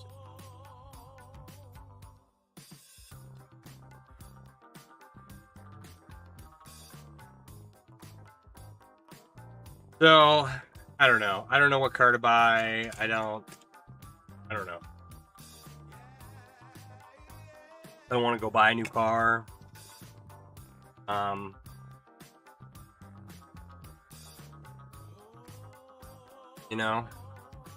Jeep and Jamber, how you doing? Long time no stream is correct. You saw someone put 600,000 on stock engine and transmission on a Fusion? Oh, there you go. Yeah, see? 600,000 miles on a car is like, there's only so many cars you can do that to, and there's only so many people who drive in a manner that will allow them to put high mileage on a car, right?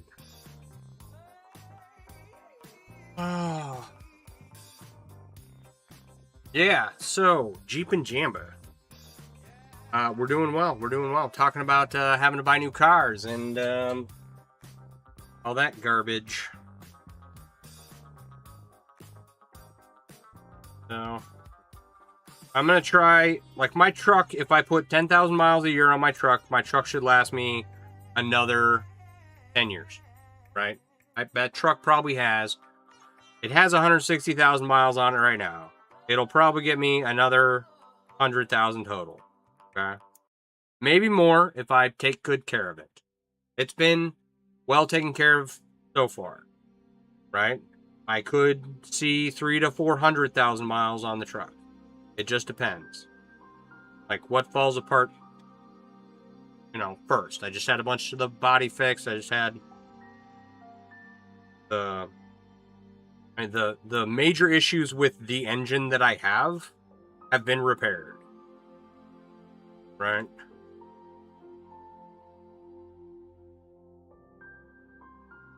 So, but I need, gotta have a job, gotta be able to work. All the companies are getting rid of their fleet cars right now, so not like I can jump ship and go find another company that has fleet cars. Everybody's making people use their personal vehicles. All right, hang on. 1, 2, 3, 4, 6, 7, 8, 9, 10, 12, 13, 14, 15, 16, 17, 18, 2, 3, 6. Okay. 6, 7, 9, 30, 31. We need 32 units total. Started raining, got to tarp someone outside. Oh, there you go. Yeah, go tarp someone. Did I ever paint my house? No. The state of my house. We had a big windstorm the other day, and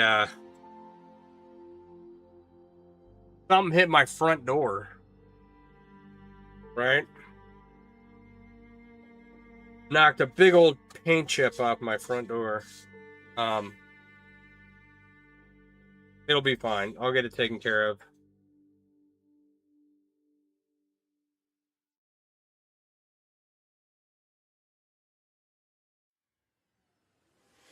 There we go. All right.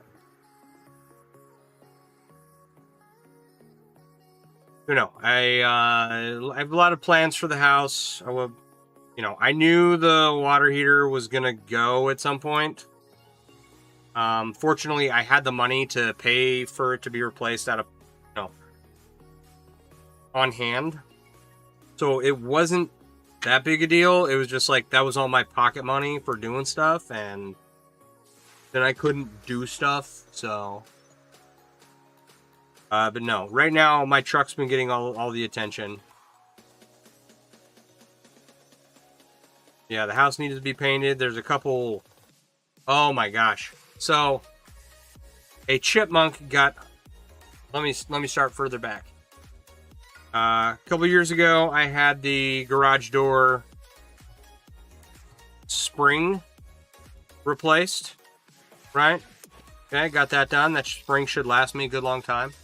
Then I got a new garage door opener, right? That was supposed to come with a backup battery, right? Well, the power went out the other day, and there was no backup battery. So, I don't know what to do about that. But while they were out replacing the garage door, well, no, then the garage door opener, the light broke on it, and I had a year warranty or something, 10-year warranty, something, I don't remember. So I had him come back out and fix the light and fix the garage door seal because it was old. Okay? All right, Rick, have a good night. Z71 2016 Chevy Silverado that you just got with 130,000 miles, a brand new transmission, been needing a truck for the last 6 years. Hey, John, how you doing?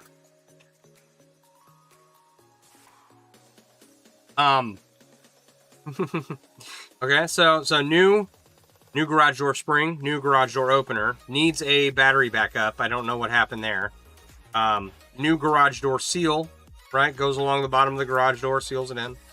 So the other night, the garage door was left open, not by me, and a chipmunk got into the garage. And at some point at night, the garage door was closed. And then the chipmunk was trapped in the garage, and he chewed up the seal on the underside of the garage, like a big gash in my garage door seal. So now I gotta have the door guys come out, replace the seal, and tell me why there's no backup battery in my garage door. And And so that's my latest house fix that's coming up. Yeah. There's 100 other things I would love to do. Like, I need the mudroom organized so that I don't have shoes all over the place, and not enough areas to hang up coats, and not enough room in the closet to have like soda and vacuums and shampooers and stacks of... I need more organization in the mudroom. The garage, the rest of the garage needs... I'm gonna paint it black and then do the it's a like a shelf wall panel deal that'll go around. So I need to do that. Want to do that, and then add some lighting and get a good speaker and a good propane heater in there. And then I want I don't want the garage door to slide down. I want a screen door that can, like, I can stick plastic over the screen. Anyway, so lots of stuff to do to the garage. Those are my next goals. Just getting in from the forge to sitting down and make more of my never-ending captures. What are you making at your forge? That's another place that needs attention. Is I live in 40, not even 40 minutes, 35 minutes from a shop called Centaur Forge. Now, they are a farrier shop mostly, but they have propane tanks and... I'm sorry, they have propane forges and full forge setups and anvils and anvil stands and all kinds of stuff. All kinds of blacksmithing stuff. So... I have bought an anvil from them once already. It's a small one that I use down here in the basement. Let's double check this and make sure it's the right size. No, but I need more blacksmithing support.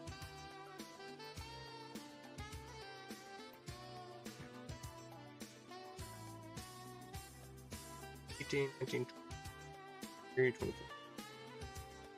8, 29, 30, 31. All right. Always a challenge when counting. You know me. I'm not skilled at counting or reading. Knife for a friend from Oil Spring that went through his van tire and caused 8,000 in damage. I want to turn it into a functional blade.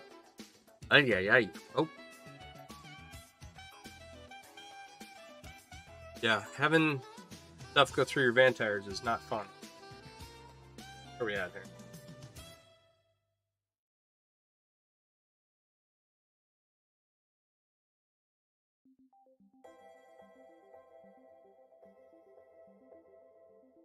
We'll get to all of it. All of it, you know, little by little. Right now, the truck is taken care of. So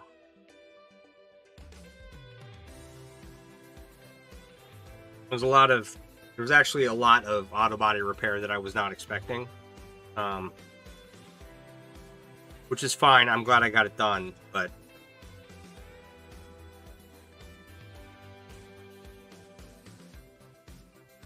the truck project was I needed new headlights. That's all I needed. And then I was like, oh, okay, well, you know, if I'm gonna get new headlights, I need new taillights, right? Obviously. Okay. Don't want to have a mismatch here. Okay. And if I get new headlights, then, well, I need a front grill that matches, you know, the new headlights. And, you know, since I'm getting a grill, I'm gonna need a front bumper that matches the grill, that matches the headlights. You know, and then if I'm gonna get a front bumper, I might as well get a rear bumper too. You know. Oh, hey, look, they have a front and rear bumper combo. You know. You know, and I'm just looking for headlights, but you know, I have you know, $5,000 worth of car parts in my freaking cart. And holy windy, Batman. Are you in the path of a tornado, Jeep and Jammer? So anyway, I spent too much money on my truck, and now I'm like at the point where I'm only halfway done with spending a bunch of money on my truck, right? That's the real. It's not the hot water heater. The real reason I'm poor is because I dumped a bunch of money into my truck. That's really it. The hot water heater just prevented me from dumping more money into my truck. That's why I'm salty about it. Okay, so no tornadoes. That's good. That's good. We've had a few here. Just there's a couple roads you can go down, and the trees are just snapped in half. And not like little trees, like, 10, 12 diameter trees. It's nuts. Dust storms plus rain. Mud storm, if you will, or haboob. Is a haboob a mud storm?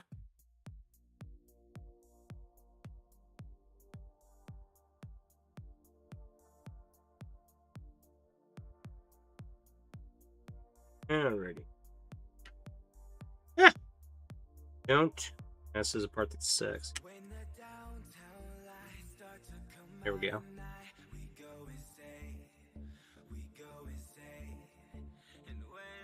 We're supposed to be getting some weather to the north of us. I have been streaming for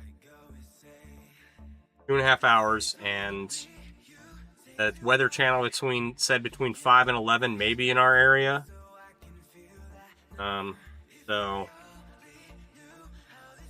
any time now, I guess, but I don't think we're really in the weather path. Later this week, a hurricane is supposed to hit. Oh, no. I'm not a hurricane's biggest fan, but I've been through Katrina and Rita, and of the natural disasters, I was on one on the East Coast too. One up in Maryland. It wasn't Andrew that like leveled everything. It was a different one many years later. But of the natural disasters I've been through, hurricanes. What am I saying? Of the natural disasters that exist, I've been through hurricanes and sandstorms. The hurricanes weren't as bad as the tornadoes and how they affected the immediate area I was in.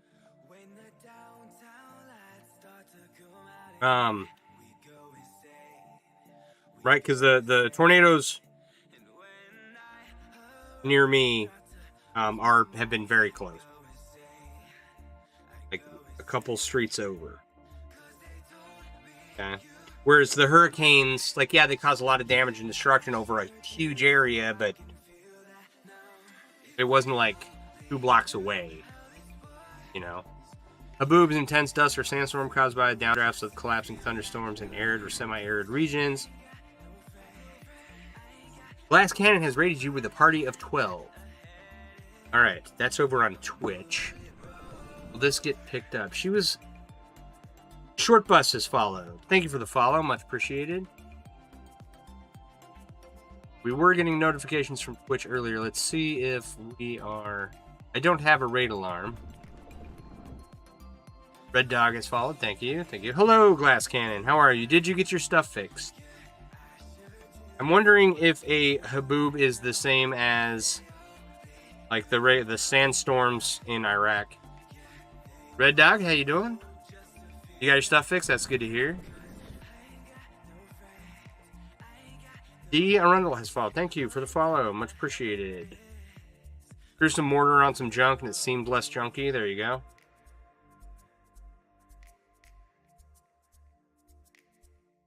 Okay, so hurricane in Mississippi tomorrow or Wednesday. That's crazy.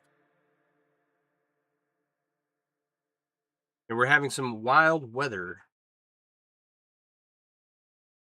right now.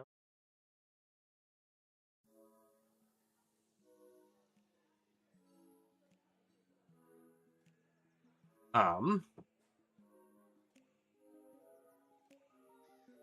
I making a modified box chain? Yeah, so I am making sandworm. And that is a chain of full Persian. Let's go ahead and zoom in on this. Enjoy the links. Nice to meet you earlier. Got a raid and run. All right, Glass Cannon. Have a wonderful evening. Thank you for the raid. Okay, so full Persian chain, right? And then the outside is covered in a box variant. And then you take that and bend it around and connect the ends to itself. And you get this here sandworm ring. And then you take that with a bunch of copper rings and you make a pine cone.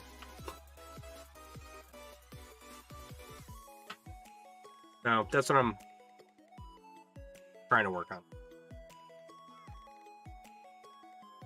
Limited success. I've got 10 more to make. So there will be 44 sandworm rings with a total of 11,264 small stainless rings, and then 44 copper rings. So 11,312. One of the favorite creations, tied with the balloon dog. Yeah, the balloon dog's a good creation.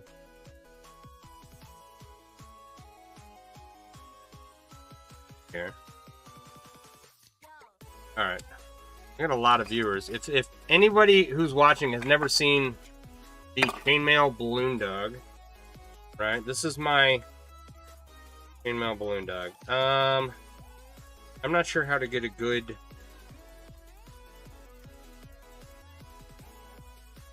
maybe. Alright, that's not great.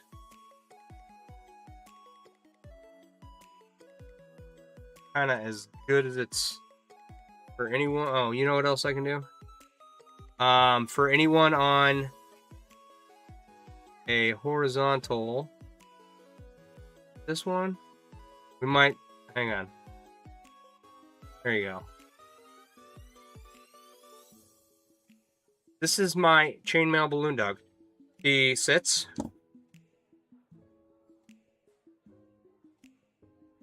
Okay. He sploots.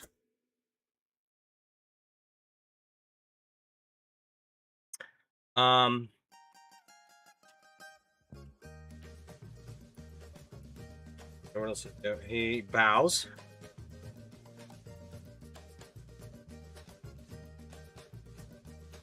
And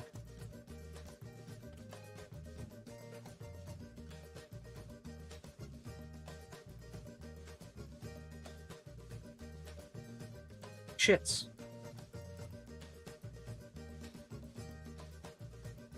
Ta-da!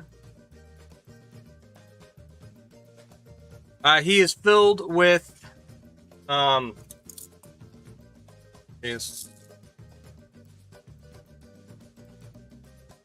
these stainless steel ball bearings.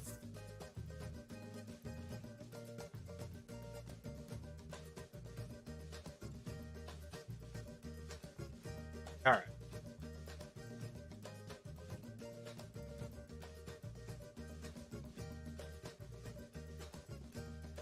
Am I still live? I am, Bobby. How you doing? There we go. Pinecone seems stiff when finished. Yeah, there's not a ton of movement. There's a little, but these 4 rings in the middle just kind of pull it tight. So, and then I don't know if it'll get tighter.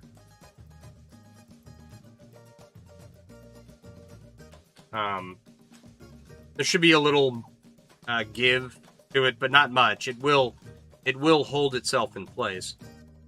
Yeah, it's been a long time since I've been able to stream. Um, just time constraints. So, all right. So tonight we've worked on our little jelly cube here, right? We've got the beads for a lizard project I'm gonna try and make.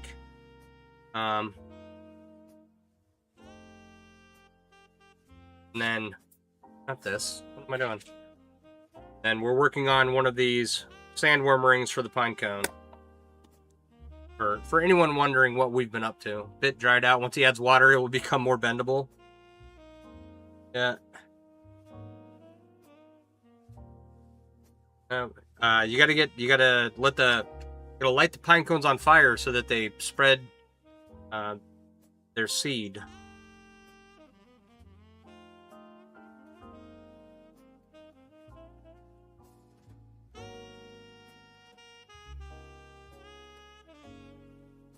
Am I going to make a chainmail macrame lizard? I don't know if it counts as macrame, but yeah.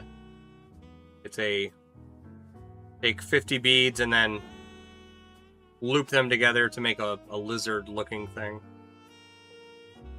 Or try to. See how it turns out. I might make 2. Let's see how many rings I have.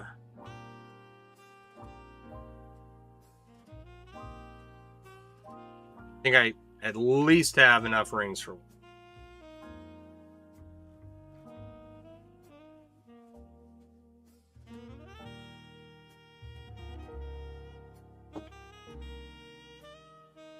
Oh,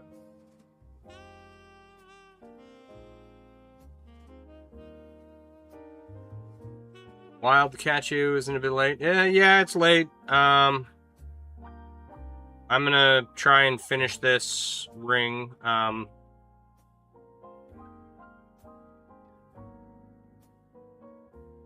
then I will go to bed eventually. It's summertime, so I don't have to be... I only have to get myself ready in the mornings right now, so... no, the beads are going to be just a leather cord holding them together. Macrame is a crafting technique that creates textiles, decorative items, or functional objects through a series of hand-tied knots rather than by knitting or weaving. I am adding a ring to the side of a full Persian 6-in-1 chain, yes. No, I did not see that the Bristol Fair canceled. I know that we have a horrible air quality right now.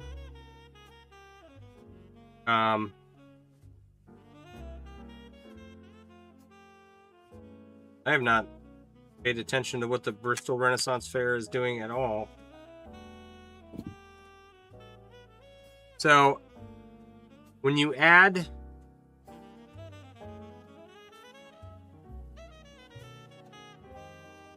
a box variant around the outside of a full Persian chain, like so, you get sandworm.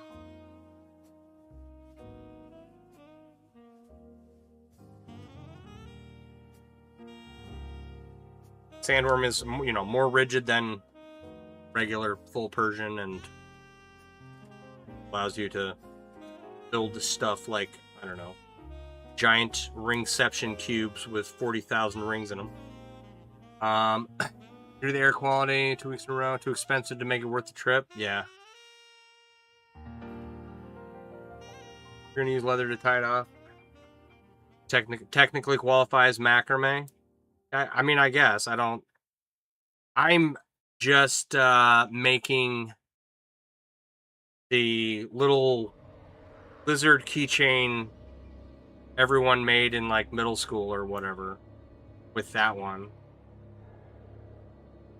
These are 20 gauge 3/16 standard wire gauge from the Ring Lord, I believe.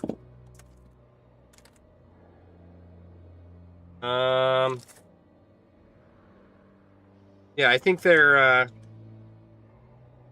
like 18 gauge and down are all standard wire gauge. But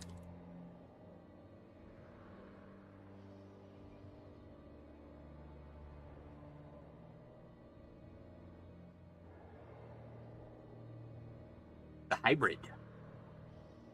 Yeah, we were just talking about buying hybrids. But yeah, it's a hybrid weave. I feel like it's worth every 2 to 3 years, maybe, but the same cost doesn't hurt to go a few hours to a different state fair. Yeah. I'm not opposed to going. I just have not gone for a while. I do need reasons I would go to the Renaissance Fest, right? Obviously, I don't. Louis, how you doing?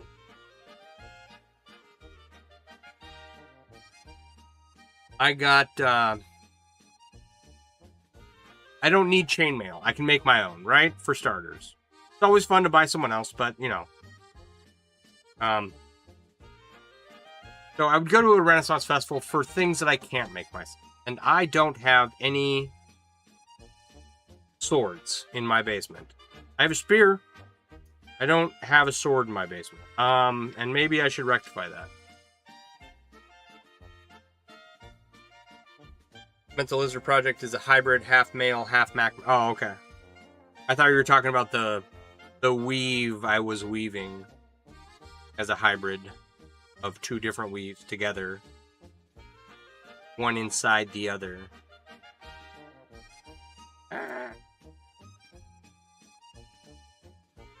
No. Well, yes to both. Feel like there's no real novelty. Bristol going up. Growing up, going to the mini you were able to go to. You've not seen a lizard that is a hybrid, half male and half macrame? Yeah, well, we're gonna attempt one. Stupid question. What material gauge is that you're working with? No such thing as a stupid question. Only stupid people. Wow, gross. I just spit. No, this is stainless steel, and it's 20 gauge wire, and the diameter of the ring size is 3/16. So by all means, please ask any question that comes to mind. A lot of lovely chainmail inlay recently. Hyrule green, gold, and black. Don't normally buy mail either, but you couldn't pass it up. I love owning chainmail from other makers. I don't have enough money to buy all that I want, but I'm very happy with the pieces I've bought.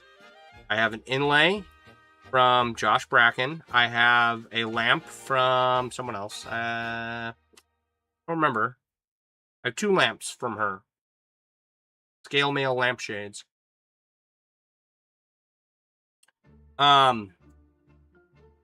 So to give you, let's see here, a primer on like ring sizes.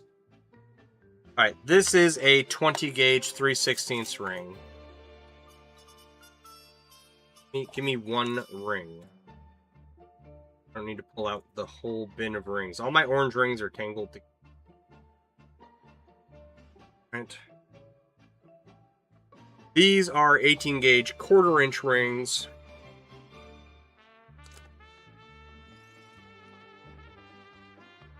That, I'll zoom in here so you can kind of see more size difference.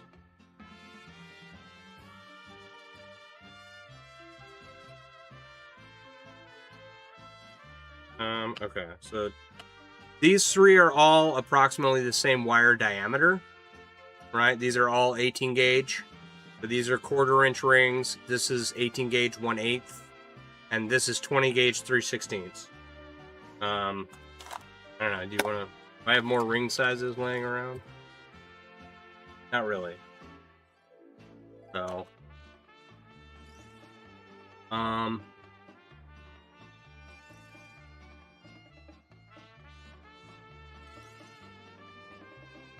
I can only, like, I have finished pieces that have different ring sizes. Right. Let me zoom out a little.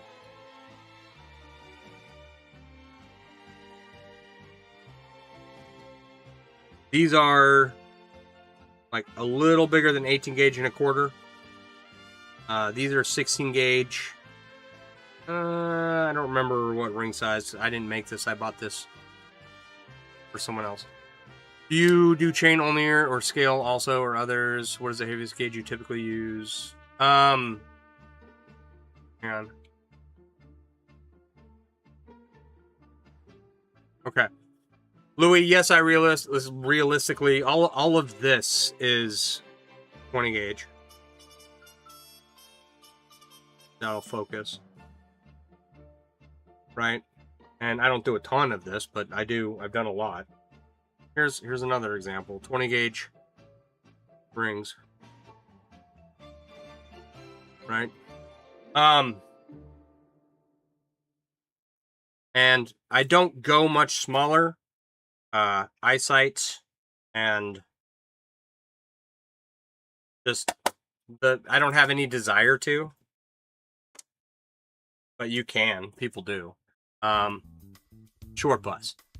So I have done scale mail. I'm not a big fan.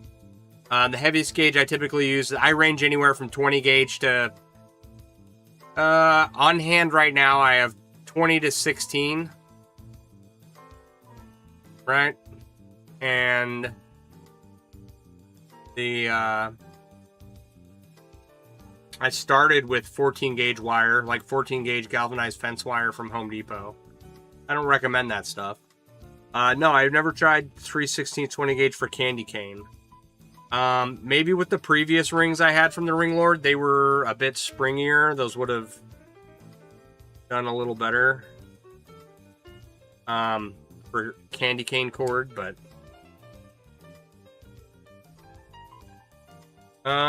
is it black and stainless? No, it's a combo piece. So this is black and stainless, right? And then this is black and niobium. And I was just like, all right, well, they're both black. Unless I tell someone, no one will ever know. And so I just a bracelet that I made for myself. If you, you want strong hands, right? Try spring steel. Really, in any size, honestly. That will give your hands a workout. Hi, Louie. Have a good night. Appreciate you. Good to see you.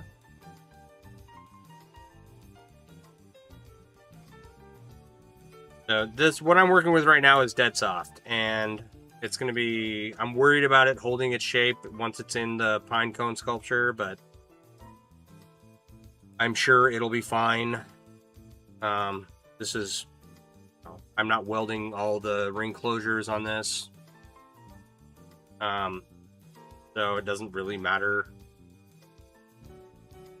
It's going to stay at my house, and no one will ever touch it, really. You suffer with scales, you cannot mentally picture it or something. It's just, scales are European 4-in-1, right? Where one of the rings is a scale.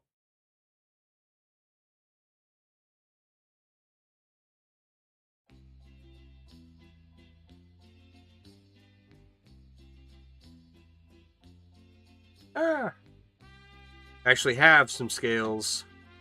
Rumor has it that there are scales on their way to me. We'll see what happens. All right.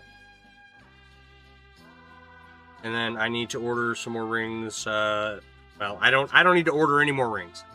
I need to finish some of these projects and stop, screwing around and not getting stuff done to where I have so many projects laying around. You know what I mean? So.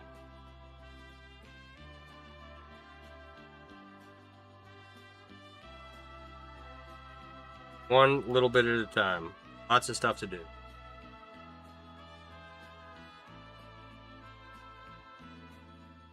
Need to make about 5 times as much monies as I make now. And then some of the stuff will get done, and then I can. It's like I was talking with Mac over on TikTok. He asked me if I'd painted my house yet. That was the plan like a while ago. No.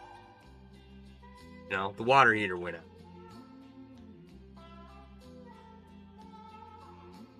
And I dumped a bunch of money into my truck. Now, little by little, it'll all get done. And that's one of the reasons why I like streaming, is because I'm down here. I'm not talking to myself anymore.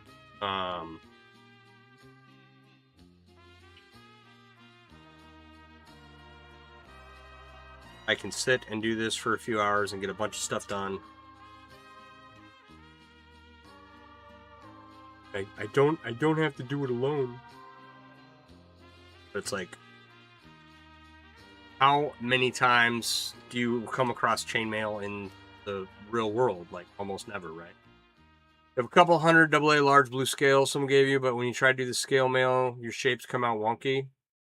You can do a ton of linear scale mail. Okay.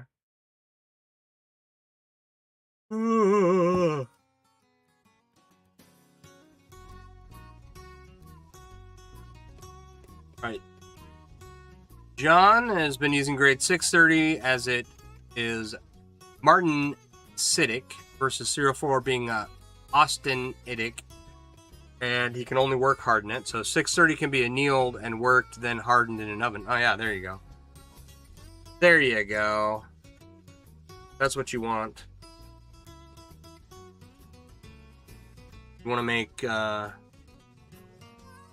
ridiculously cool chainmail armor. Yeah.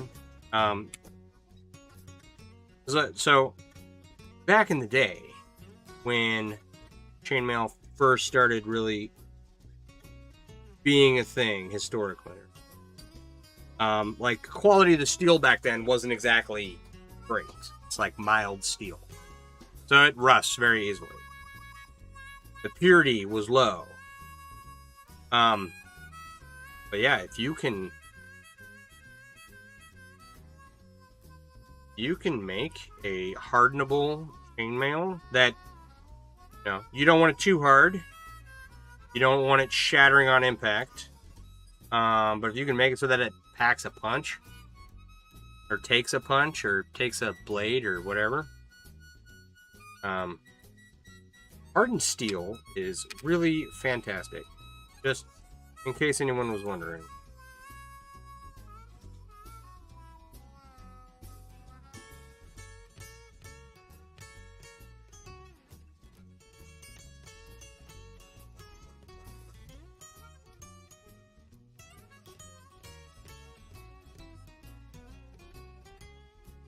Now, I have a bunch of the plans that I had laid a long time ago.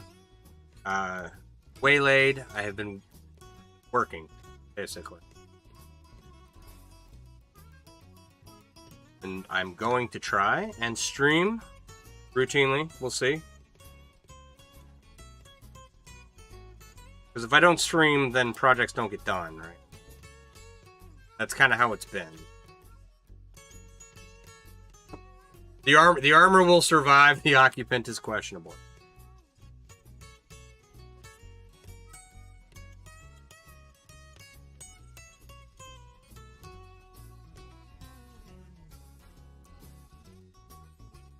But no, I have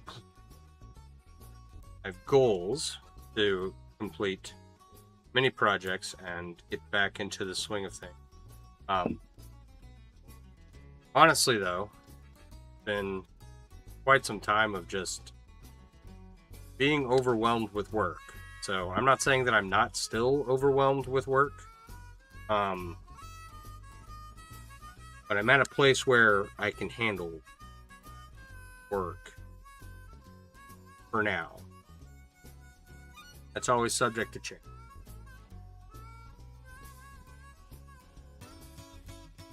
We're just gonna keep on. Where are we at here? Ooh, that time. I don't know.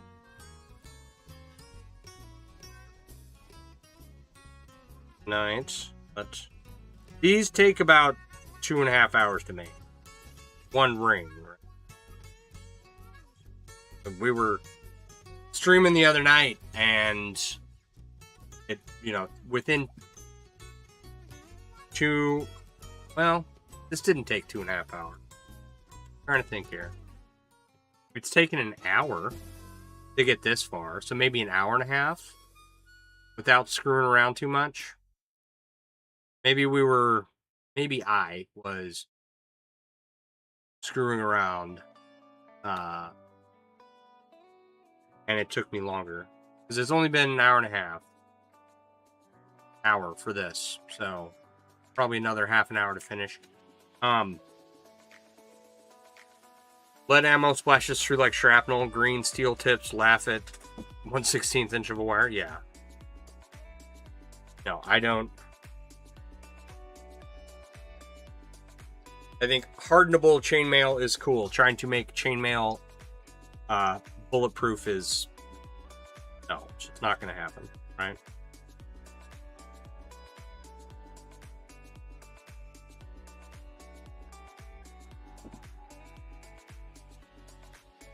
So anyway, hour and a half for one of these.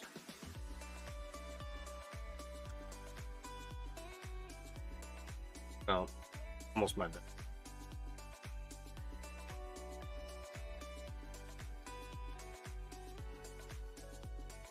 Okay.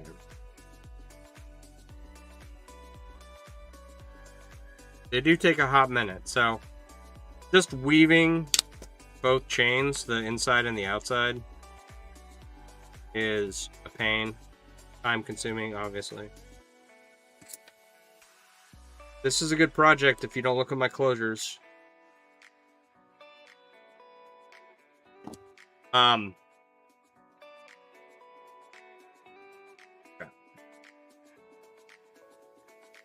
I thought I was going to be able to.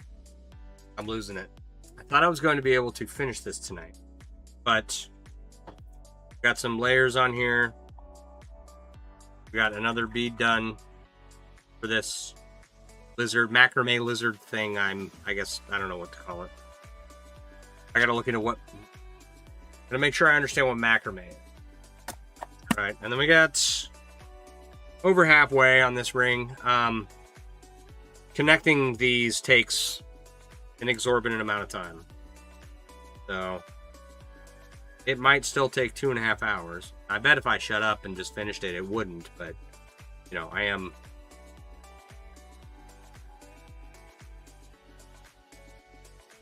trying to explain what I'm doing. Does that make sense? All right. All right, to everyone on Twitch, thank you for stopping by. It's much appreciated. I don't have Twitch open to go raid someone else's stream. So when I close this out, it's just going to end. Just so you're aware, I'm not trying to all of a sudden abandon it. All right. If anyone on Twitch is watching, if you could give me a shout out in the comments that the Twitch stream has caught up to real time before I bounce out of here. It is 11:10 my time. I do have to go to work in the morning. But we have 3 hours in. It's tempting to go till midnight. This is I know. I don't know. We have a lot of people in here. How do you guys feel?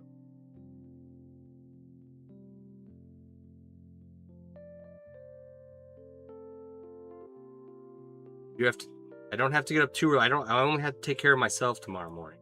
I don't have to get up and take care of my kid because he's out of school.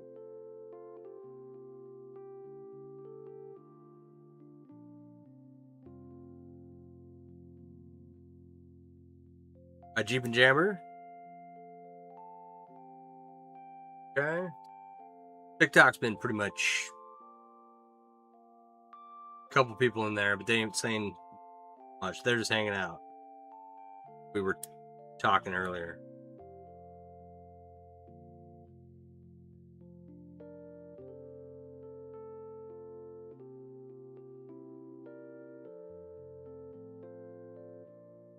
Okay, there we go. Got one. You all have a wonderful evening too.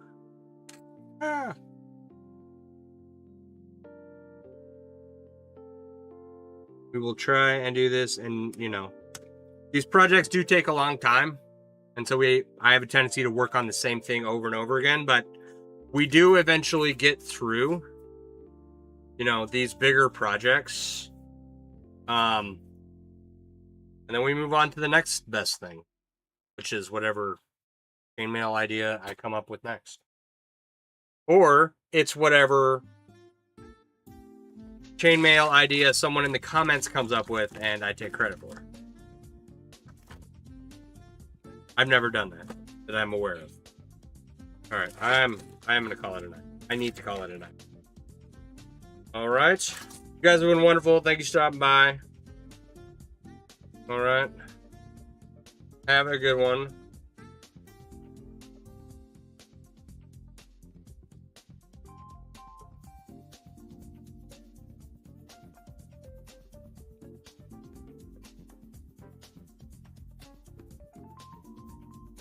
A button. All right. You all have a wonderful evening. Thanks for stopping by. I'll see you next time.